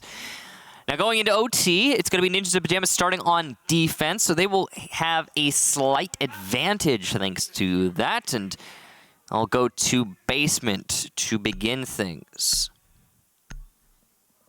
And just a quick reminder that OT is no longer random, so it's an earned advantage there for Nip, or a weighted advantage if you want to look at it that way. And a pretty substantial one on Clubhouse defense as well. Those last three rounds have proven that Ninjas in Pyjamas are dominant on the defensive side of Clubhouse. This is why they wanted to go to this map, and this is what people expected from them on this map. So here you go. This is good results here from Nip, and it should give Nip the map. It should also push us on to Kafe. We will probably see the Giants take it if conventional wisdom is the dictate there, and then that'll put us on probably map number 3. I mean, a 4-2 scoreline on Clubhouse is, I think, what we expect, I would say. I mean, most teams are going to go... It's pretty standard so far, yeah. 4-2, yeah. A 5-1 is good. The defense wins on Clubhouse. The only thing is that at Nip right now are carrying the momentum, and they're also on starting on defense for OT, so that's really good. All right, let's get underway here with overtime. We still have possibly 2 more maps to go, and I don't suspect that either Kafe or Consulate will be quick. The only thing that might happen on Kafe is if NIP are really that uncomfortable playing it, it could be a very fast win for the Giants. If NIP don't play it and don't like playing it. I mean, they don't play it. Whether or not they like playing it is unknown to us. They've banned it so many times. But it's possible that they've been hiding it. And knowing NIP, it's definitely not outside the realm of possibility. It's not something they consistently do or do very often at all, but it's something that I think them capable of, hiding a map through a Pro League season to use it at a major. Oh, here's a good start for the Giants. Musi is taking a beating right now. He'll let a drone go by. He's got Julio next to him for additional coverage. And keep in mind, this is a church defense, and you've got 4 bodies upstairs for Ninjas in Pajamas. This is looking like a cash defense with the way that they are set up and ready to drop at any point. At a moment's notice, Musi can just hit the drop and go back down to the main floor. He doesn't need to for the time being. There's no dock on the board for Ninjas in Pajamas, so Musi's just going to be a gun with very limited HP left. The Giants are struggling, though, to really move on in. Down goes Musi, so he finally gets caught out from Hicks, who's going to take a lot of the wall away, and he doesn't expect that there's going to be a body from Ninjas in Pajamas, and there's another one coming out. 3 kills, in fact, from Ninjas in Pajamas, as the Giants are really struggling to be able to tie this together. They find one, traded off swiftly by Pino, and now it's aces in a 1v3. He's not able to hit the broadside of a barn right now as he struggles very hard to take out one of the default cams. He knows there's presence inside of blue. He's going to wait, wary of the fact that there's somebody playing above him. He knows that there's somebody nearby. It's Pino, who's going to head on over towards the lounge. Aces will twist in the wind for a minute or so, and if he doesn't win this round, he'll be collecting low-impact frags to stat pad, but that's about it. Ninjas in Pajamas have not led in this matchup once, Michael, and they are a single kill away from doing so, and their lead will come literally on match point. Not a bad time to find it. Aces has 1 target in his gaze, but that's it. Obscured by the goo mine. It's match point for Ninjas in Pajamas, and the Brazilians have stormed back. The Giants in free fall, and the beauty of defensive Clubhouse going your way. So that's a really strong win there for Ninjas in Pajamas, and you're absolutely right. Currently, the Giants find themselves not able to grasp to anything. That is 4 rounds in a row for NIP. Really liking their defensive side, but now they have to attack one. It's 7-6 favor NIP now, and it'll be a basement hold here for the Vodafone Giants, and that's not terribly surprising. You expect that in this map. Clubhouse just kind of plays out like that. You're going to want to go to the basement as much as possible. Cash is your secondary typically, but not always the case. Sometimes people will go to gym, but there's not a whole lot of change. It's an on-rails map. And this should be a win here for the Vodafone Giants. It should go to 7-7, and then Ninjas in Pajamas get to play defense once more. They go to cash, and really that could be anyone's, but it should be NIP. And that'll push us on to map number 2. Whoever wins it, it'll definitely be going to map number 2. But now, and here we have pretty standard operator selection from both teams. All the hard destructors being brought. So we get a Pulse being brought. Maestro, since Echo cannot be. Nothing too out of the ordinary. Well, nothing out of the ordinary at all, actually. Isn't it funny that tied in with the Ninjas in Pajamas coming back to life is Psycho's rise in his play. He was quiet for almost every single round that the Giants were pummeling his team, and then he found that same vigor that he has when he plays well and he plays on operators he likes, and he just started dominating rounds. And because of this, you can say that the rest of the team can play a lot more freely around him, and you don't have to worry about NIP giving up an early pick when you got Psycho there as your coverage. I think everything came together after that. I know that's kind of a simplistic take, but having one player pull their weight or your great superstar show up, I think can make all the difference. Absolutely right. Rye is playing at the bottom of main stairs, and he's looking to get a potentially free C4 off on one of the players from Ninjas in Pajamas. Pino's going to cut off rotation in the main hallway, using what I believe to be a breaching charge. And as Rise gets thrown out, he's going to use moto rotation instead of the hallway because he's worried about, breaching charges from Pino from above. definitely the right call. A minute used here from Ninjas and Pyjamas, not too much, but they have top floor control, and they're going to use those 2 top floors to isolate the roamers. Well, isolate the would-be roamers. There are none right now. And deny their rotation through New Blue Stairs, the oil pit ladder, and the main stairs themselves, forcing the Vodafone Giants to fight with their backs against the wall. And it's pretty typical, though, on a basement clubhouse defense, so it's not something that the Giants are too uncomfortable with.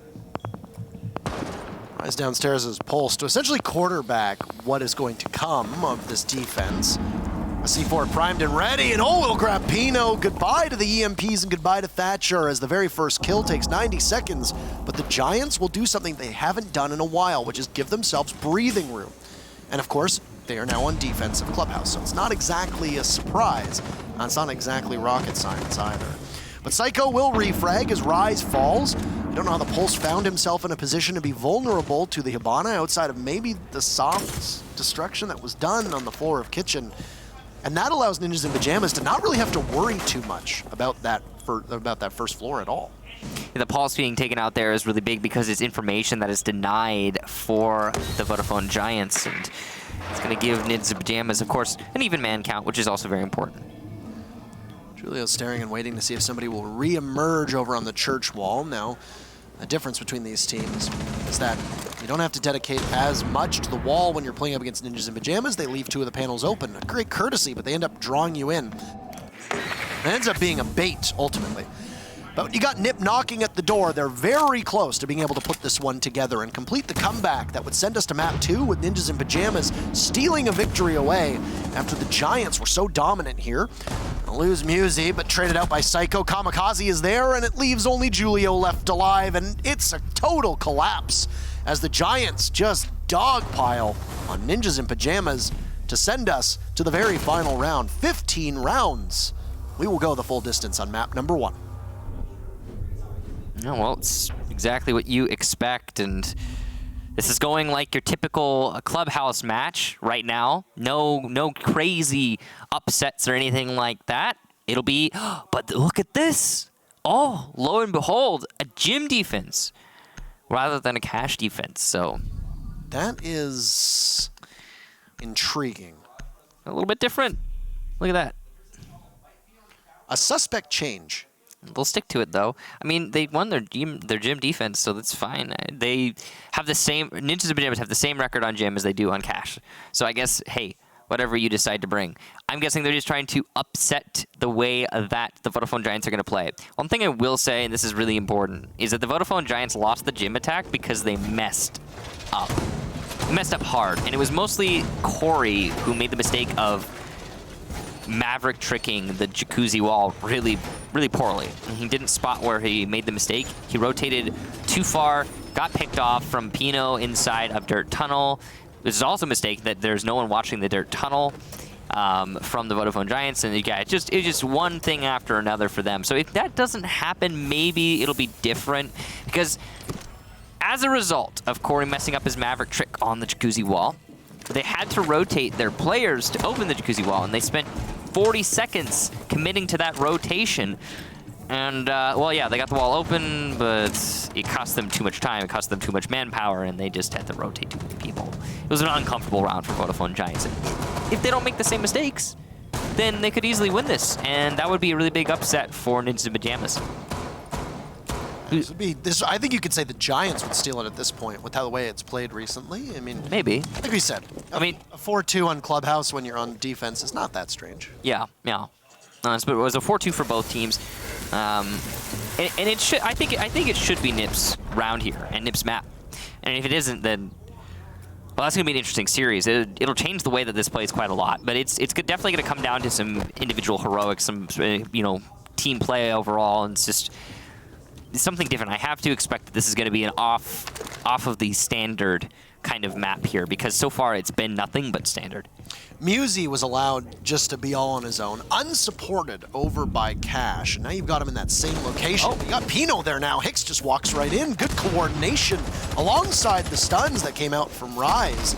That's going to push Pino into an unforgiving spot as he's still inside of Cash.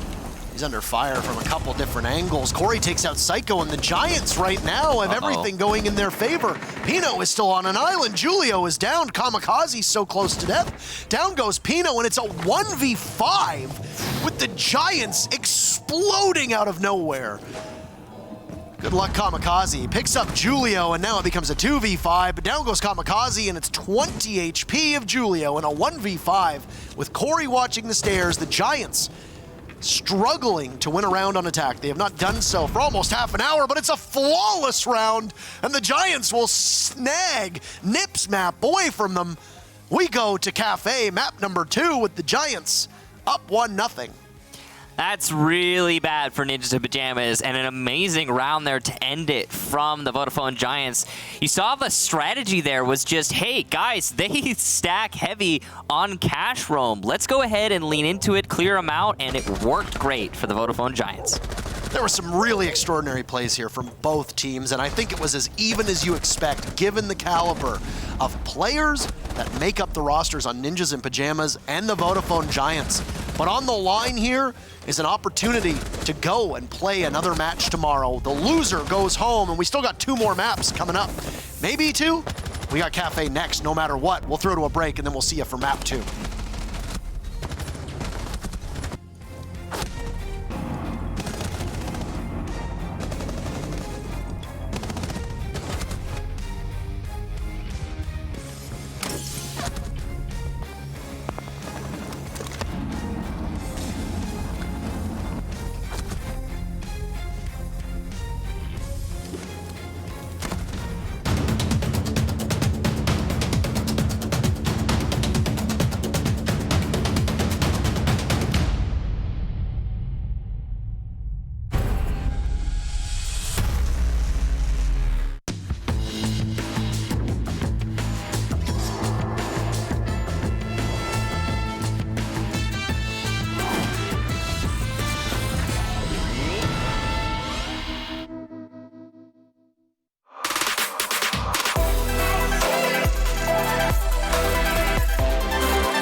Welcome back, everybody, to our second map of our second match here on Rainbow Six Bravo. And if you're just tuning in, it went all 15 rounds between Ninjas in Pyjamas and the Vodafone Giants, with the Giants just narrowly taking it by an 8-7 scoreline. Now, you might see on the screen here an announcement that we already gave, and pardon us for the spoilers, but after G2 vanquished Secret to clinch their spot in the playoffs on Friday, yet another spot on the line between Evil Geniuses and Space Station Gaming.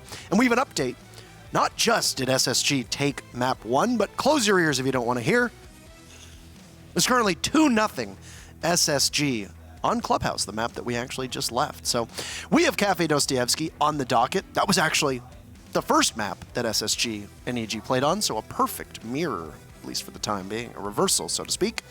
And this is not a map that Ninjas in Pyjamas likes, as you can see. Yeah. 12 bans, 1 win, and 2 draws. Not exactly the record that you want. Yeah, those that Kafe ban, they added one in this tournament as well, too. To be fair, so did Giants in the previous playday. So that's definitely going to be something you have to keep in mind. As much as this isn't Ninjas in Pyjamas map, they really don't like it, actually. Neither do Giants to an extent. They have a better record overall. They ban it less overall, sure, but it's just...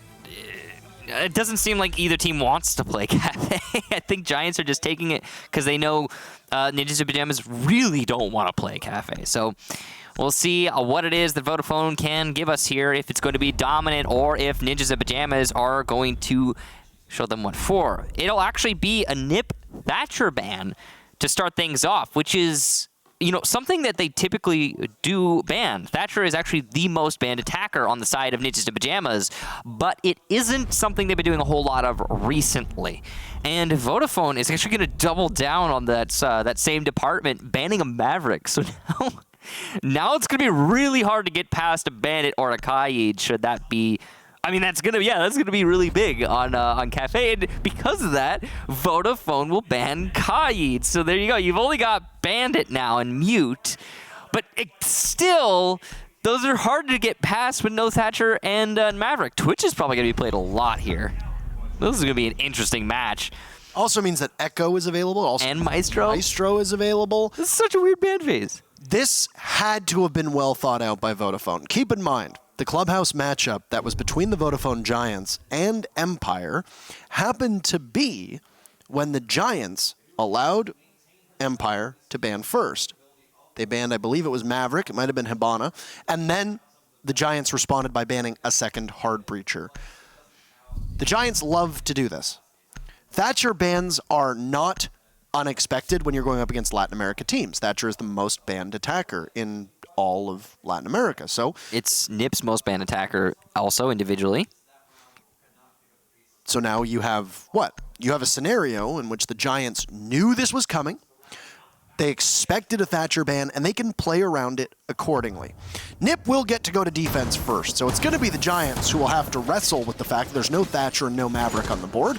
And because there's no Kaid, you're going to play very differently here. We've seen teams use Kaid very, I would say, uniquely on Kafe. Maybe throw an Electroclaw down below. This is something that the Susquehanna Sonics like to do. Toss your Kaid down below. It can electrify the walls, and then you have to have somebody go onto the second floor to take care of it. You can also take care of any hatches when you're playing on Kitchen, or have Kaid simply actively trick or electro juggle the back of the bakery wall and freezer. There's a lot of different applications here depending on the site. In this particular instance, I suspect the Giants know exactly what they're going to do.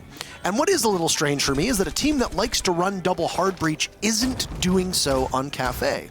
It is becoming increasingly common for teams to run both a Hibana and a Thermite when attacking on Kafe, especially the upstairs site. So there might be some difficulty there from the Giants, but I have a feeling that they've got this one planned out.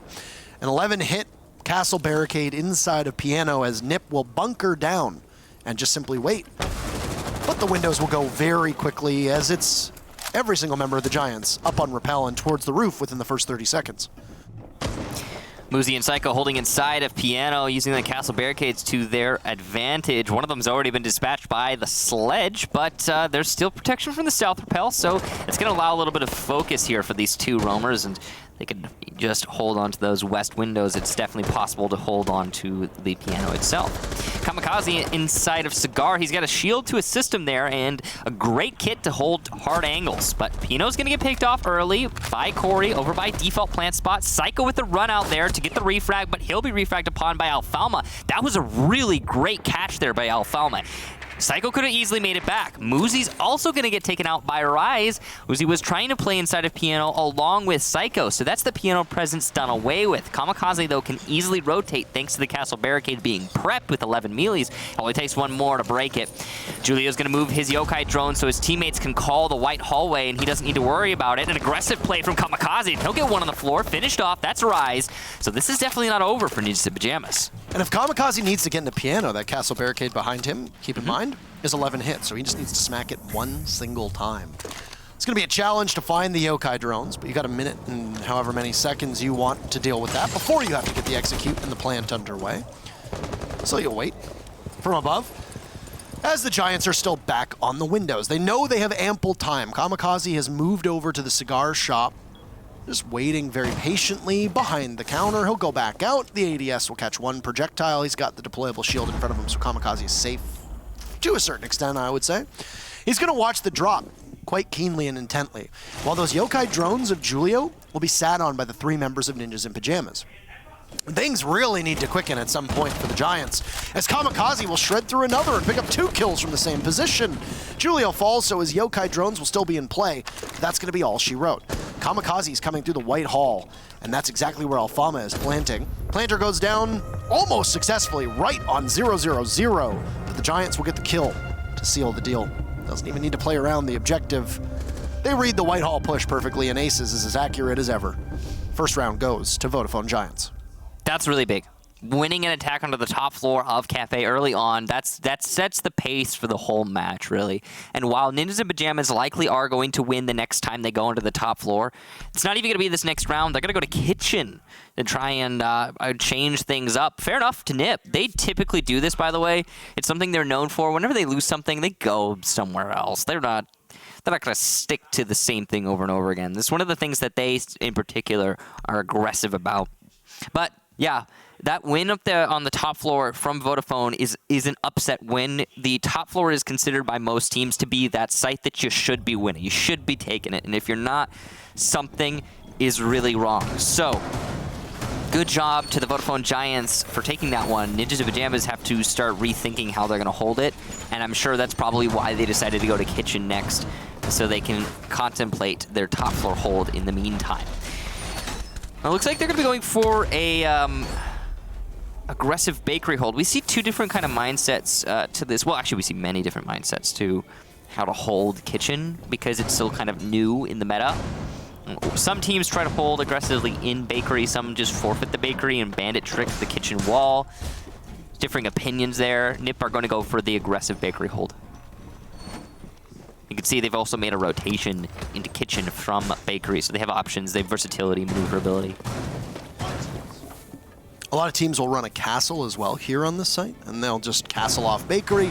We've seen a particular strategy that involves where Muzi is right now, which is lying behind the bakery counter. You usually have a deployable shield, maybe some ADSs there with you, a rotate behind you if need be, so you can get out of there very quickly. It makes it challenging to be pressured. But you have to have somebody hold that window over by the side of the bakery that now has a wall in front of it that didn't used to when Kafe was pre-work, now rework. They could completely avoid Muzi, actually, if they really want to, and just push from the back. And once again, the Giants are only going to bring a singular hard breacher. The other issue with Kafe is that because Kafe is a map that lends itself so well to not just runouts, but also early peaks, if you lose your hard breacher, you have no recourse and no way to recover because there's no secondary hard breacher there. There's no Hibana. Of course, Maverick is banned. So you kind of have to rely solely on Alfama. But there's the very first kill. Down goes the Legion. 1 minute and 50 seconds left in the clock, and you've lost a very strong operator in the dying moments of a round. Refragged belatedly by Kamikaze, who takes care of Corey, and now Aces goes as well. So Nip getting very aggressive and able to take the fight to the Giants and take very strong operators and very good players, the two main frag getters for the Giants, off the board. There goes Psycho from Rise over by the main lobby staircase. Very efficient clear of the top 2 floors from the Vodafone Giants, but it did end up getting punished thanks to Kamikaze's efforts, as well as some other kills elsewhere for Ninjas in Pyjamas. Hicks opening up above, and he's looking for some of the anchors, but he's not able to find any just yet. He can also take care of those bandit batteries if they were to exist, but they don't. And there's no bandit being played, despite how heavy the emphasis was on those bans for the Thatcher, the Maverick, and the Kaid. It's going to be a known Jaeger inside of Dining. Kamikaze gets yet another kill. He's been adding to the tally quite a lot. Kamikaze just on fire in these 2 maps and using that SMG-11 to great effect. Jaeger of Muzi still playing over by Dining. He's just waiting for the push. He knows Alfalma's going to come around here. He's got Julio to support, so no matter what, Ninjas in Pyjamas will get a refrag here unless Julio gets taken out first, which is unlikely to happen. It's not even going to need to be a refrag. It'll probably be 2 for Julio as the Vault just comes in from Rise, and yep, there's the down. But Muzi will get the finish off. That's all well and good. Ninjas in Pyjamas take the round, and they're seemingly much more confident in their kitchen defense than their top floor. The best defense is a good offense, I guess you could say, and Ninjas in Pyjamas didn't even need to worry about an execute or a sight push from the Giants because Nip stopped them, gunned them down in all the hallways and corridors leading to the actual site itself. So because of this, you end up in a very precarious position. And the Giants, once again, when they were in free fall in Clubhouse, one of the biggest issues that the Giants had was just simply being able to drone effectively.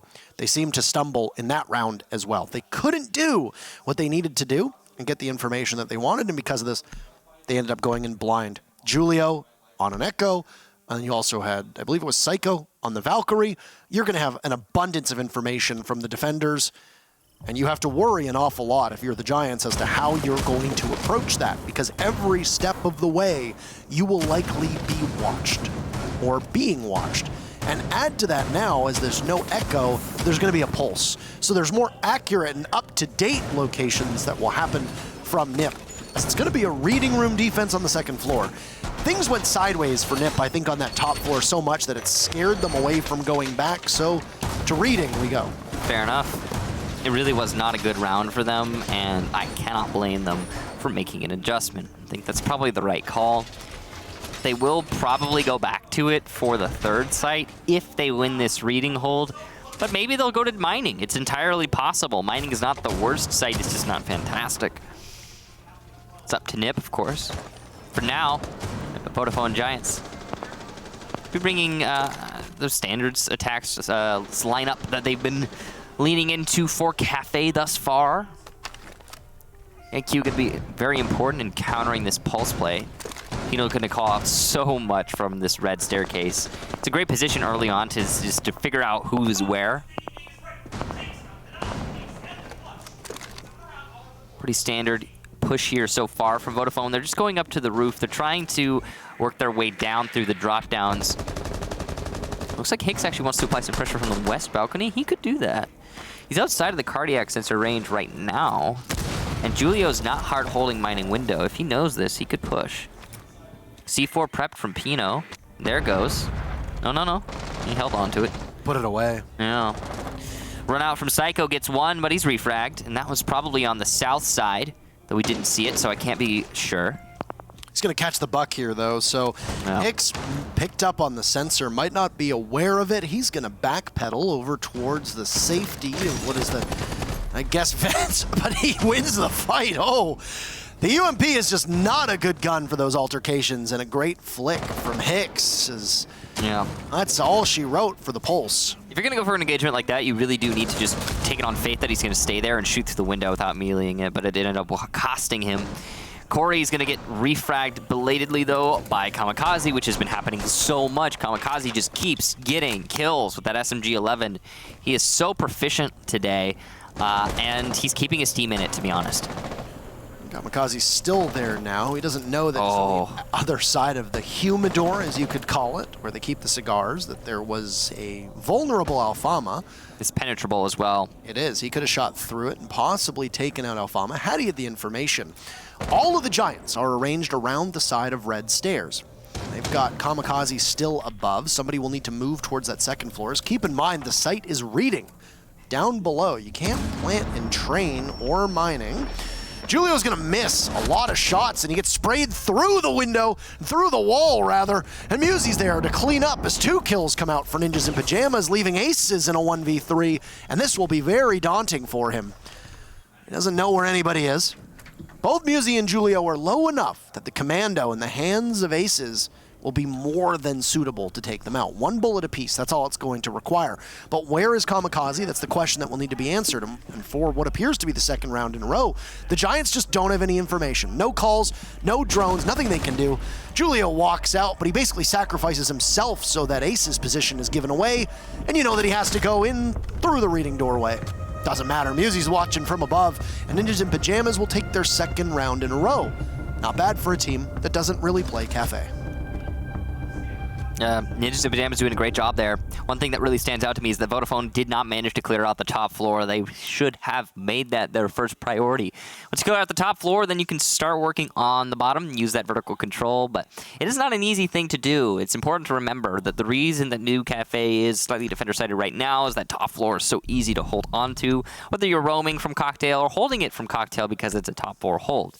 It is going to now be just that. Top 4 hold. And it'll be Bar, Cocktail, Lounge. That is gone to for second time here from Ninjas in Pyjamas. The first time was actually the only round that the Vodafone Giants managed to win. And it was a close one, though. Kamikaze looked like he might actually be able to clutch it in the end, but not the case. Kamikaze, again, hasn't really been the difference maker for Ninjas in Pyjamas so far through these 2 matches, or these 2 maps, I guess I should say. And, yeah. It seems like when Kamikaze gets shut down, the round tends to go to the phone. Yeah. But that just doesn't happen very much. And in this match, it actually hasn't happened at all. The first round, Kamikaze was the last alive, and he almost managed it. Well, I really need to see the Giants do more when it comes to picking up on intel. They have struggled so hard on intel, so hard. And because of this, they just can't go up against a team that is already as unpredictable as NIP are. You have to be well prepared for where NIP are. They will beat you in gunfights. Even a team like the Giants, who are incredible when it comes to mechanical skill, they can't compete against the unpredictability that NIP has on a lot of different maps. And if NIP are not the most practiced here on Kafe, which so far the strats that NIP have on Kafe lead me to believe that they play it a little bit more than their record lets on. But let's say they didn't. NIP are still a team where even when you think you know what they're doing, a lot of teams don't. I'd say the Ninjas in Pyjamas strategy on Kafe is pretty standard. It's nothing so crazy, but it's well refined, which leads me to the same exact conclusion that you have there, is that they probably play it in scrims quite a bit. But still not a perfect Kafe, and clearly one that they probably were setting up for this major. Well, it's going to be some early damage there onto Pino, as the Skylight already has an attacker on it, and they managed to get the line of sight towards Cigar. That's going to prompt Pino to rotate over to the humidifier, and he'll be holding the red drop now through this bullet hole. Will likely be droned out before anyone actually drops, though. It's unlikely that Pino will get anything from this, though it could happen. He's going to take quite a bit of damage from that grenade, and he loses his comrade and Musie as he falls. Once again, the Giants just lording over top of this hatch and the Skylight. I don't know why you're putting yourself in a position where you can be spotted from the Skylight when there's only a minute something left in the round. You've got to expect there to be somebody up there, especially when it's a Cocktail defense.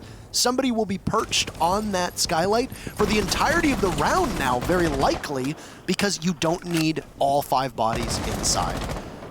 This can get tough. Psycho's pinned down inside a piano. A great C4 catches Aces.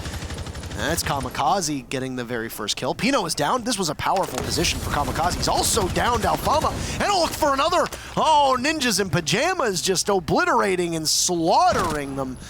Taking out Alfama and Kamikaze. Oh, my word. Okay. All right.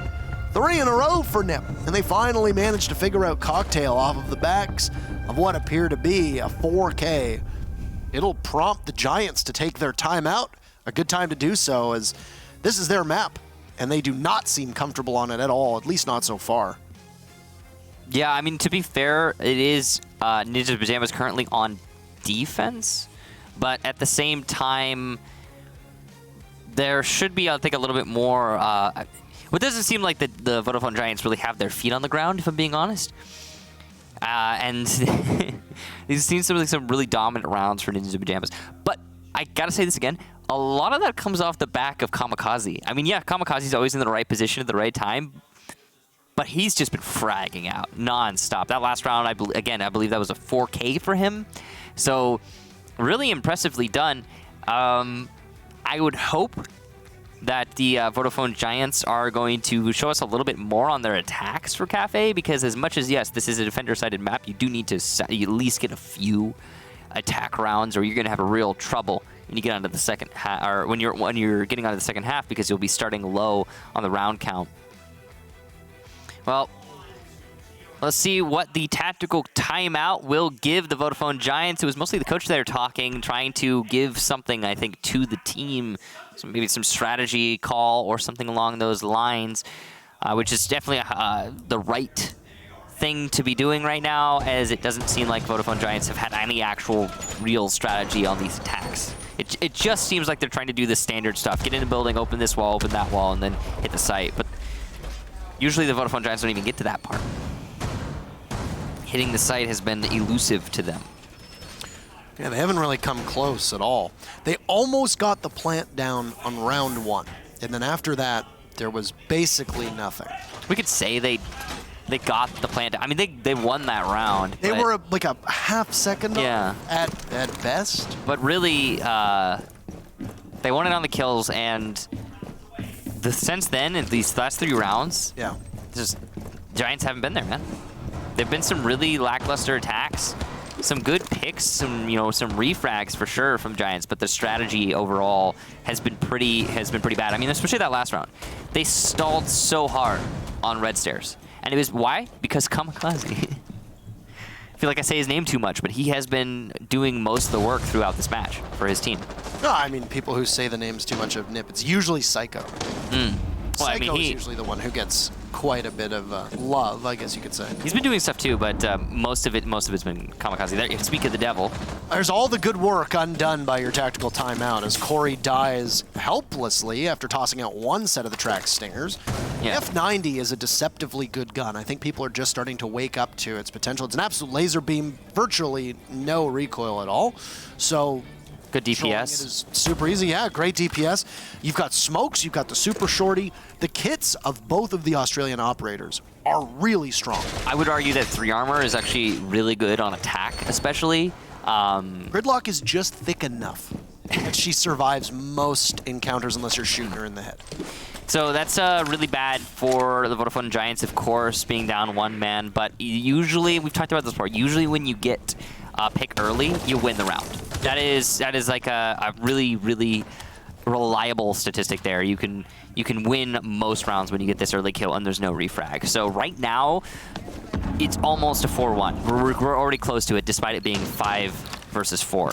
Kitchen was not a comfortable site for the Giants to attack on last time either. And because of this, what was it, a 1v3, I think is what it ended up in? You had Musi playing, or a 1v2 rather, because it was Julio playing on the Echo, and then Musi playing inside of VIP, just over by Kochek. But they've decided that the Echo wasn't really the play, and instead gone with a Castle, which is much more standardized for this site, and showing that there's a lot of flexibility in the way that Nip plays this too. For a team that has banned Kafe 12 times, you got to imagine that they were well prepared to bring Kafe out when the going got tough. That could be a reason why they didn't insta-ban it and let it get through to be picked by a team such as the Giants, who've played Kafe quite a lot. In fact, all of Europe has. So, Julio just over by Kitchen, waiting All of his team is still alive. The Giants are down by 1, but the Giants need to get going. There's only 30 seconds left. And Julio, who's usually so accurate, will miss. Grenades get tossed in. 2 separate members of the Giants just waltz into the site and execute Pino and Psycho. They'll continue to go, but there's Julio re-emerging, shut down, and the 2 bodies from Nip are stacked up. They'll have to head on in as the control of the backside of the site is all for the Giants. And now Musi in a 1v3. It'll go nowhere. That's a big confidence booster for the Giants. They desperately needed it. They'll get it.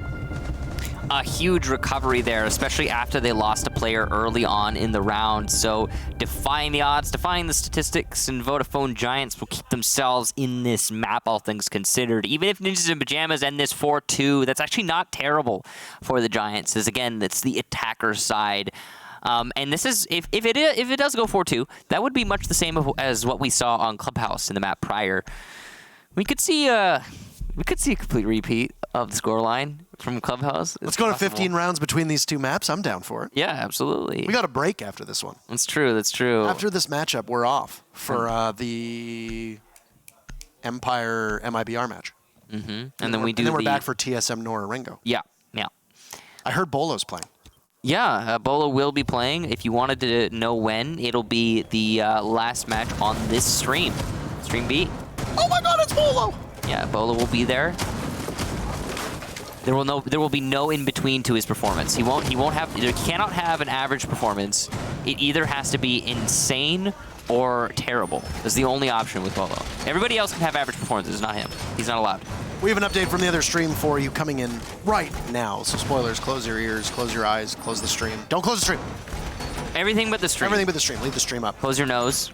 After Space Station took map 1 by a score of 7-3 on map 2 with 2 flawless rounds in a row, Space Station Gaming are on match point. They are 1 round away from being the second team to clinch a spot in the playoffs on Friday.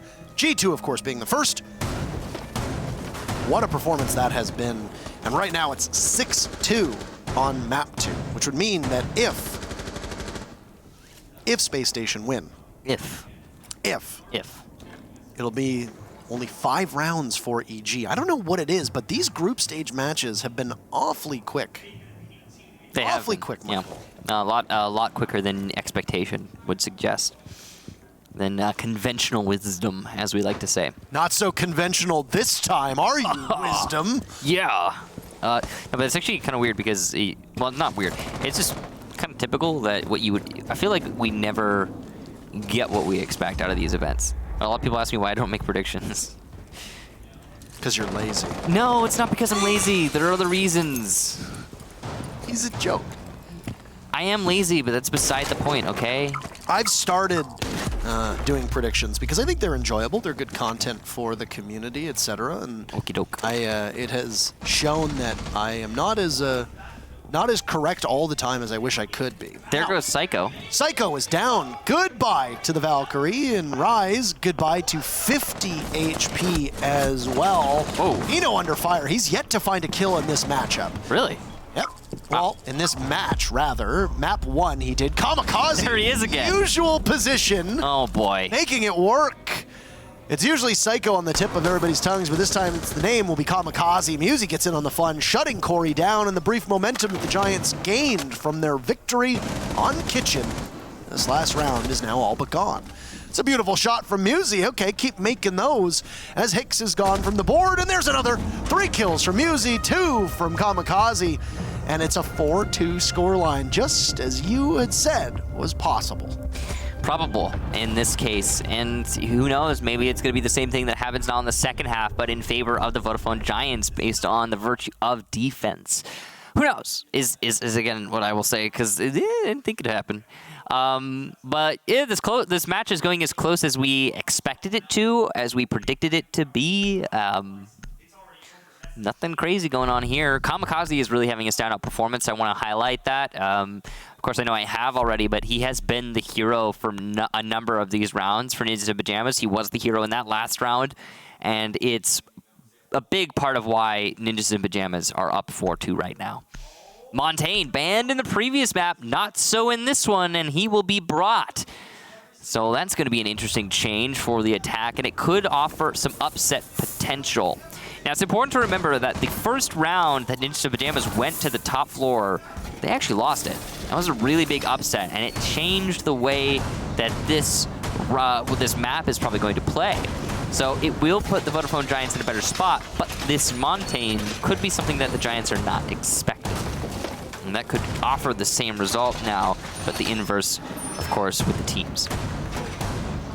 That's one thing that's amazing that I've noted, unless I've been taking lackluster notes here, there hasn't been a successful diffuser planted, period, so far. I haven't noticed one. I haven't. I mean, certainly in this matchup on Kafe, round one was not been.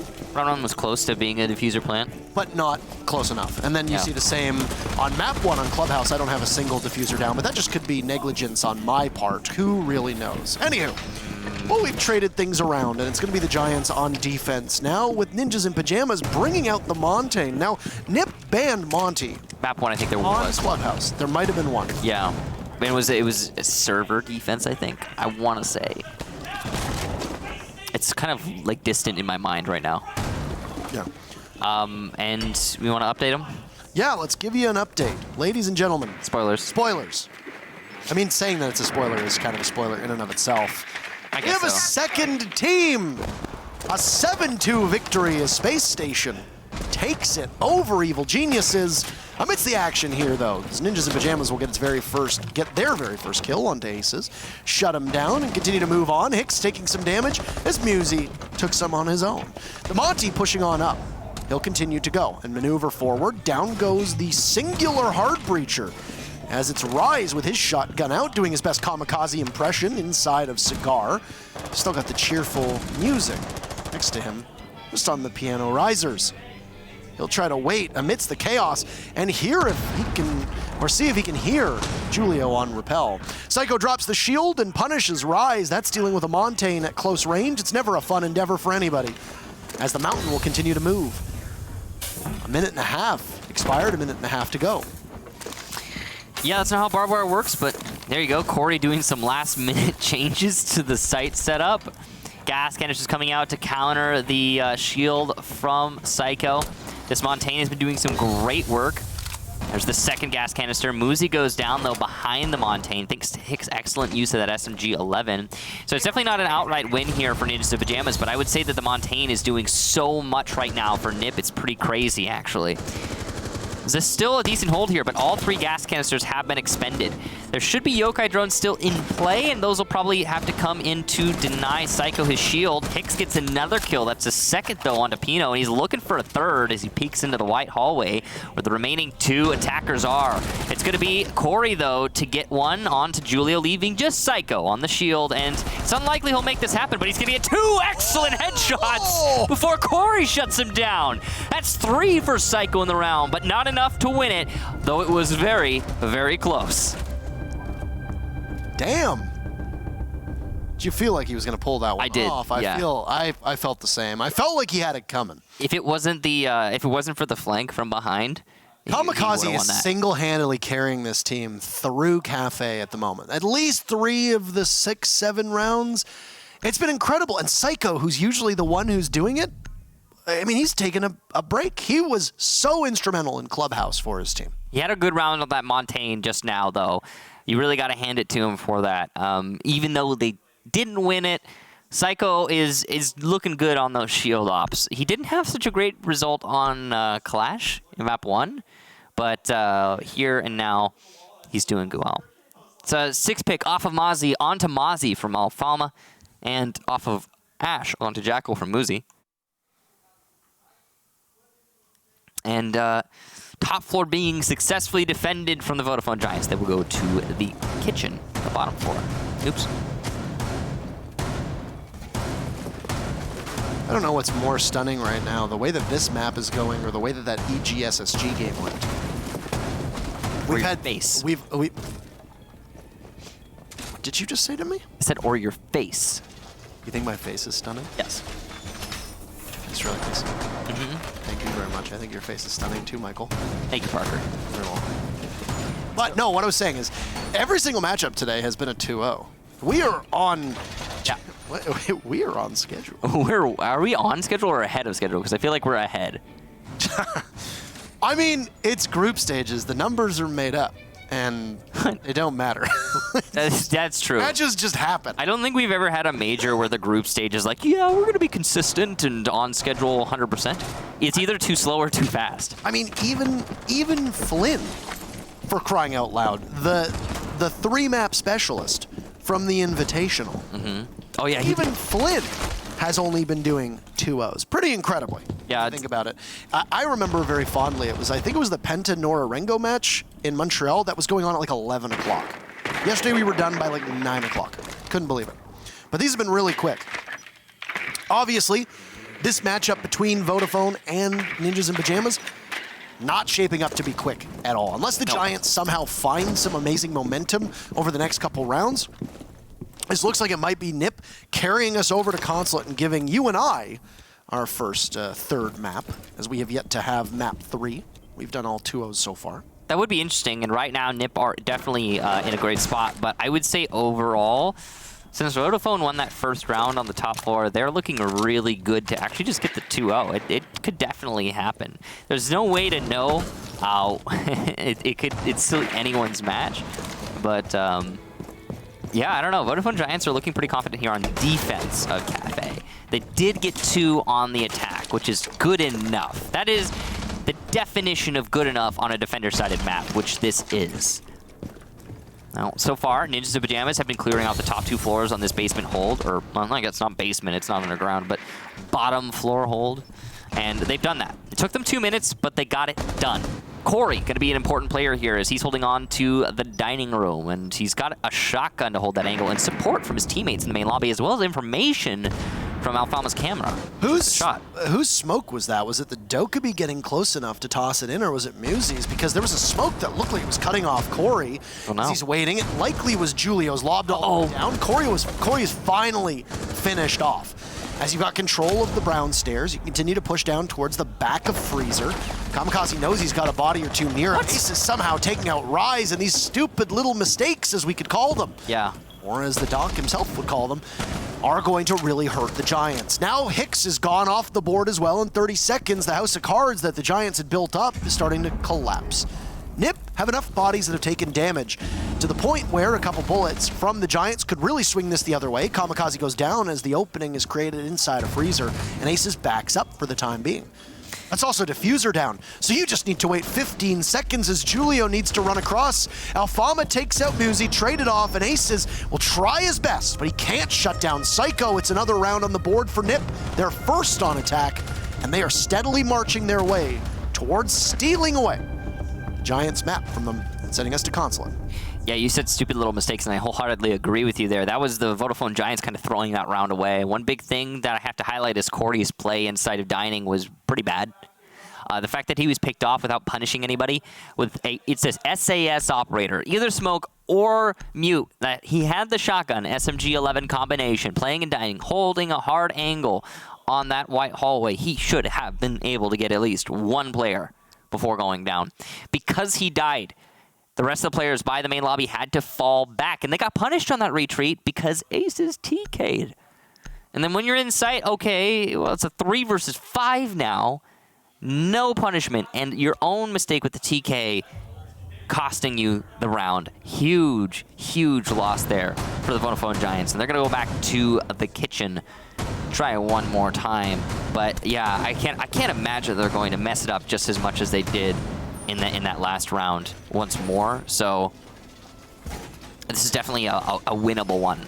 However, that mistake, or those mistakes that resulted in that last round going the way of Ninjas in Pyjamas, are going to come back to bite them in the long run if we even get there. Ninjas in Pyjamas have finally realized that, oh, look at that, Capitao has not been banned. We should bring him. And they're going to do just that. You haven't seen Capitao in a good long while. I was going to say, it actually didn't occur to me that he wasn't banned in this match. He's been getting banned a lot this tournament and picked very rarely. And his overall influences, he's the most influential attacking operator in the tournament thus far. So that's pretty substantial. He, again, very rarely does not get banned. The loadout that Julio's using is going to be a fascination for me. Is he going to be running the para? Yes, he is. And goodbye, Corey.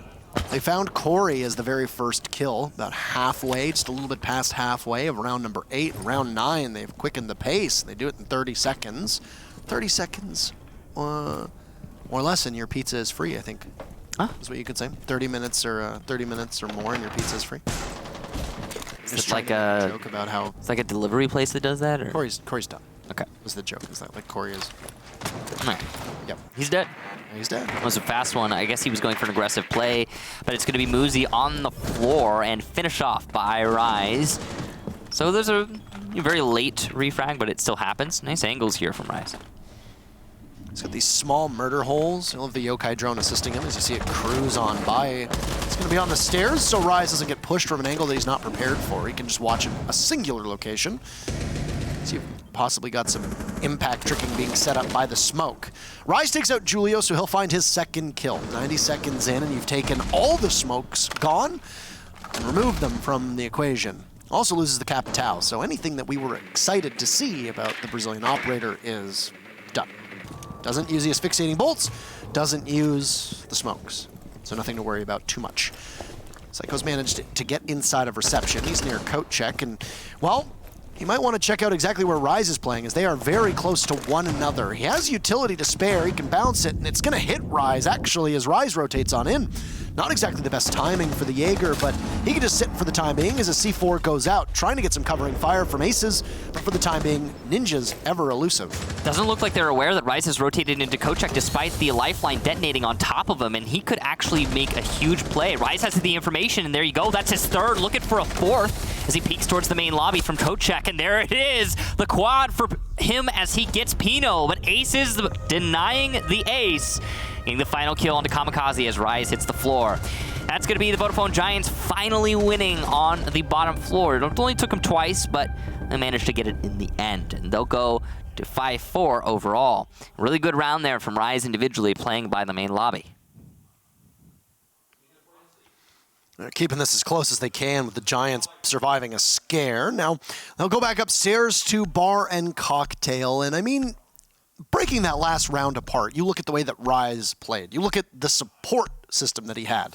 Very likely had a Valkyrie camera that we weren't privy to. And given the way that it was Aces, was it playing on the Valkyrie? He certainly did have a camera. We could see the marks. And also, there was a Yokai drone that had been called down to get into the actual site to come down and help Rise. Some kind of info. You have that. So you have two pieces of utility that are being used very effectively. And the Vodafone Giants struggled on attack on Clubhouse, and they struggled on attack on Kafe because they weren't able to gather the information through their drones. They weren't able to flush out the members of Pyjamas and Vodafone, pin them down, and then go from there. On defense, it's a little bit easier. You have a lot more tools at your disposal. And if you look at what's being brought from the Giants, they're bringing that Mute Mozzie combo that shows up with great frequency on Kafe, but then they're also going to add in Yokai drones. And they're also going to add in Valkyrie cameras.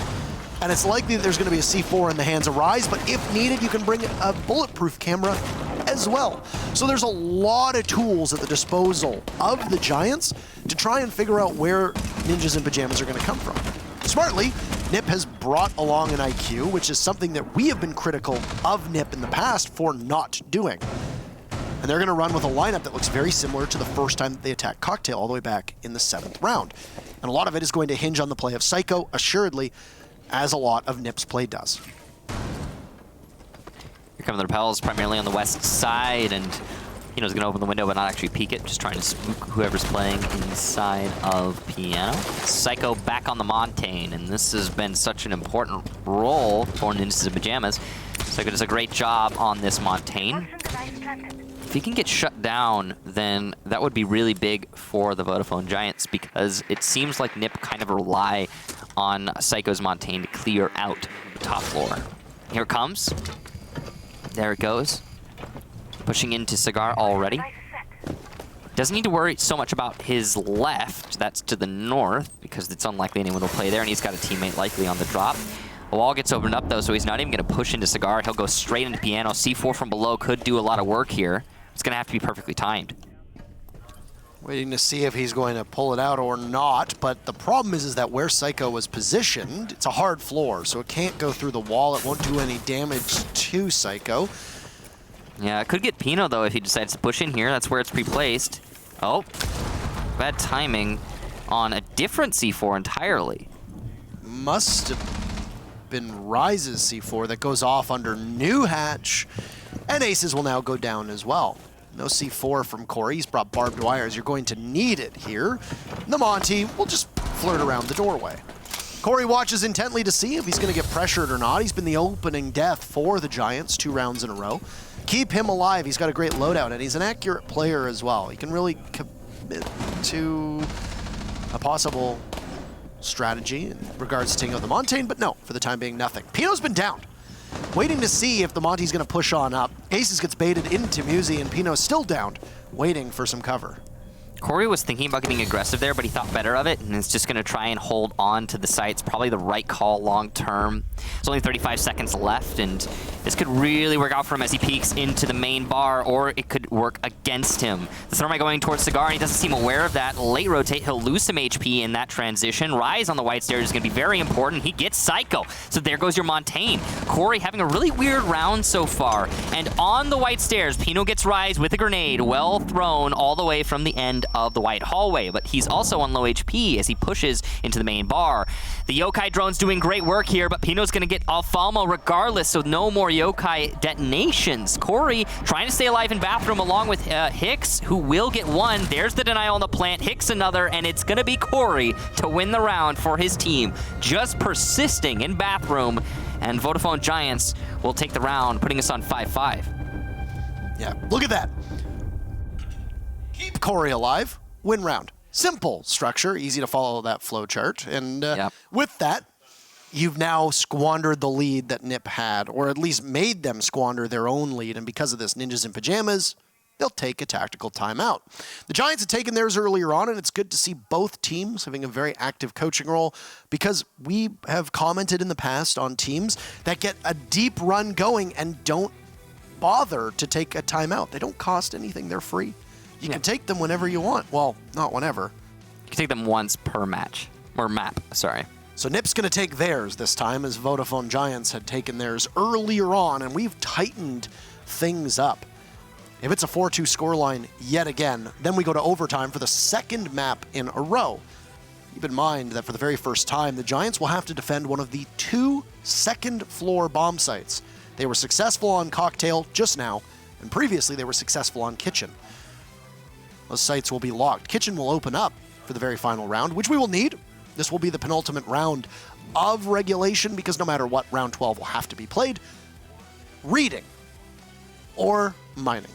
One of those 2 sites where you have to go as the Giants. So it's actually, for them, a benefit that this timeout was taken now, because you're going to go to a site that you haven't played yet. You've had no experience defending it in this particular matchup, and both coaches get to talk to their team. So the Giants, obviously, taking those 30 seconds, iron out exactly what you want to do, and go to reading room and fireplace, which is exactly where the Giants will go. So, reading room, typically it's going to be starting off with a roam on the top floor. And that's even more likely considering the operators that we're seeing Vodafone Giants bring. Lots of information. The Mute Mozzie combination that can really assist in your hold upstairs. Ninjas in Pyjamas are not going to be bringing the Montaigne this time around. They're going to instead have Psycho on Ash. They clearly think to themselves, okay, we need more bite, less durability. And that could certainly work out for Ninjas in Pyjamas. It's not outside the realm of possibility, but it's also a bigger risk for sure, because Montaigne is really good at what he does. And Ash is as well, but again, it's easier to shut that down with just a straight-up gunfight. So, 5-5. Here's the heavy roam on the top floor from the Vodafone Giants, and they're also going to be opening up a lot of murder holes for below. It's likely that these roamers will fall back at 1:30 or 1 minute left in the round, but they could stick up here the whole round. We've seen that before as well. It depends on the mentality that the Giants are using. Their own kind of thought process. Difference of opinion between team to team.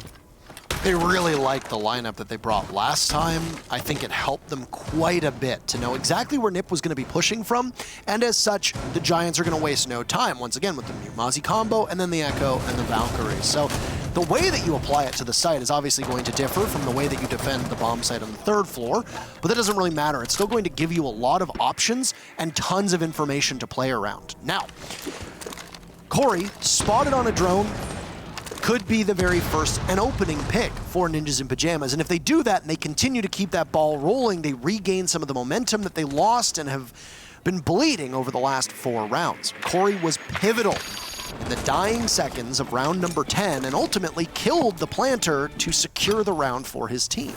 He needs to stay alive. He always needs to stay alive. You don't want to lose the first pick and you don't want it to be Corey.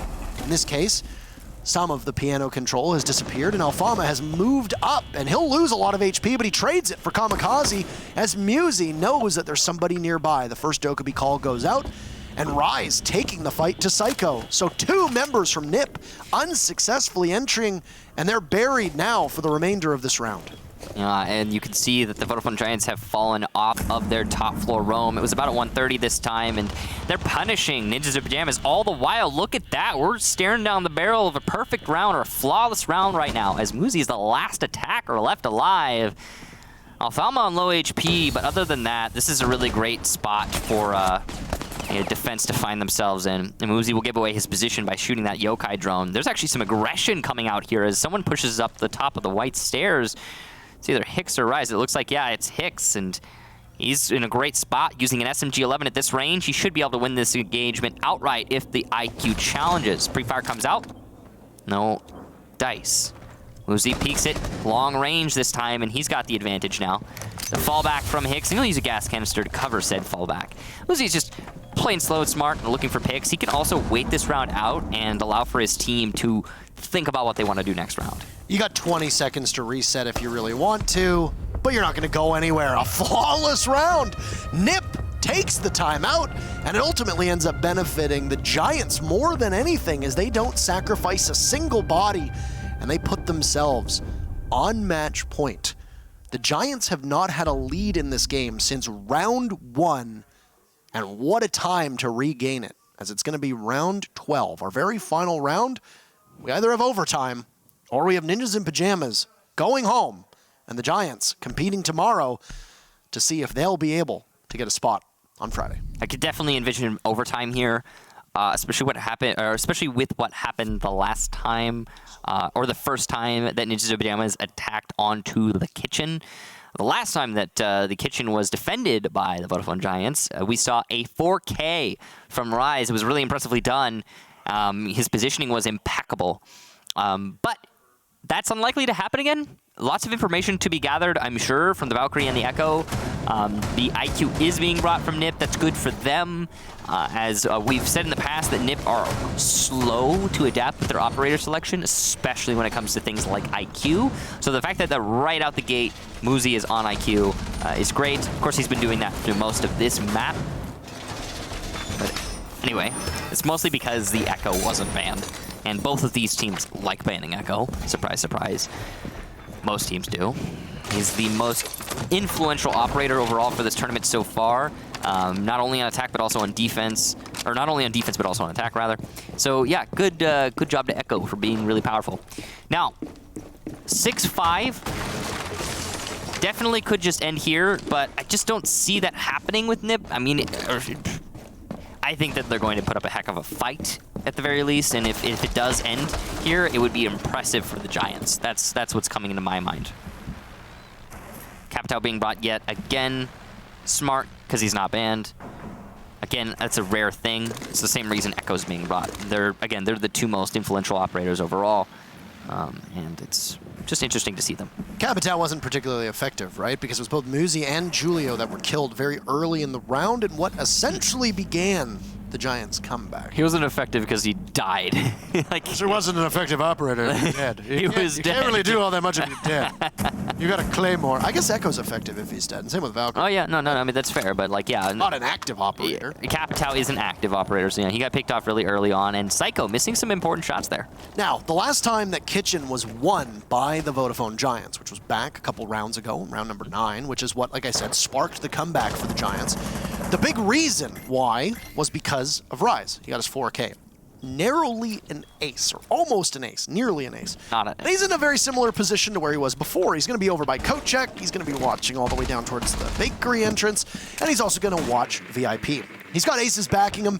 There's also a drone that was grabbed by Corey. I don't know if it's going to be effective or not, but still, Corey was able to get a hold of it. It doesn't look like they have access to it anymore, just because of the fact that oftentimes when a drone does get grabbed, the team will often shoot it pretty quickly.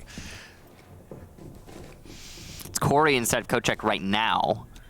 He's just waiting. Psycho's getting aggressive on that front door, but look at the time. This is really important. There's only a minute left, and there's not a whole lot that Nip have to show for that. They are starting to prod their way into the main lobby, and here comes the Jackal track. This is big.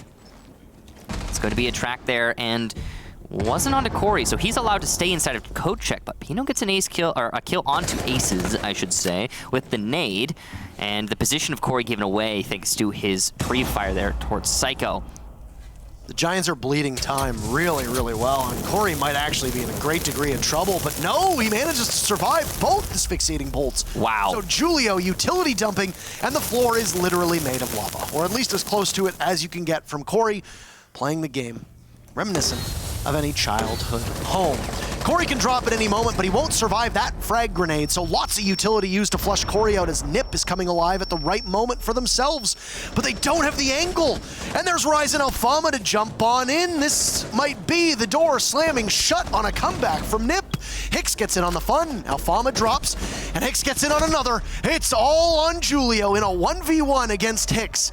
5 seconds left. You have to grab the diffuser or go for kills. You're going to be vulnerable for a moment. Hicks knows amidst the smoke Julio is planting, and run as fast as you can. That's it. A dagger through the hearts of Latin America as the first LATAM team to drop is going to be Ninjas in Pyjamas. They're out. We won't see them anymore. The Giants live to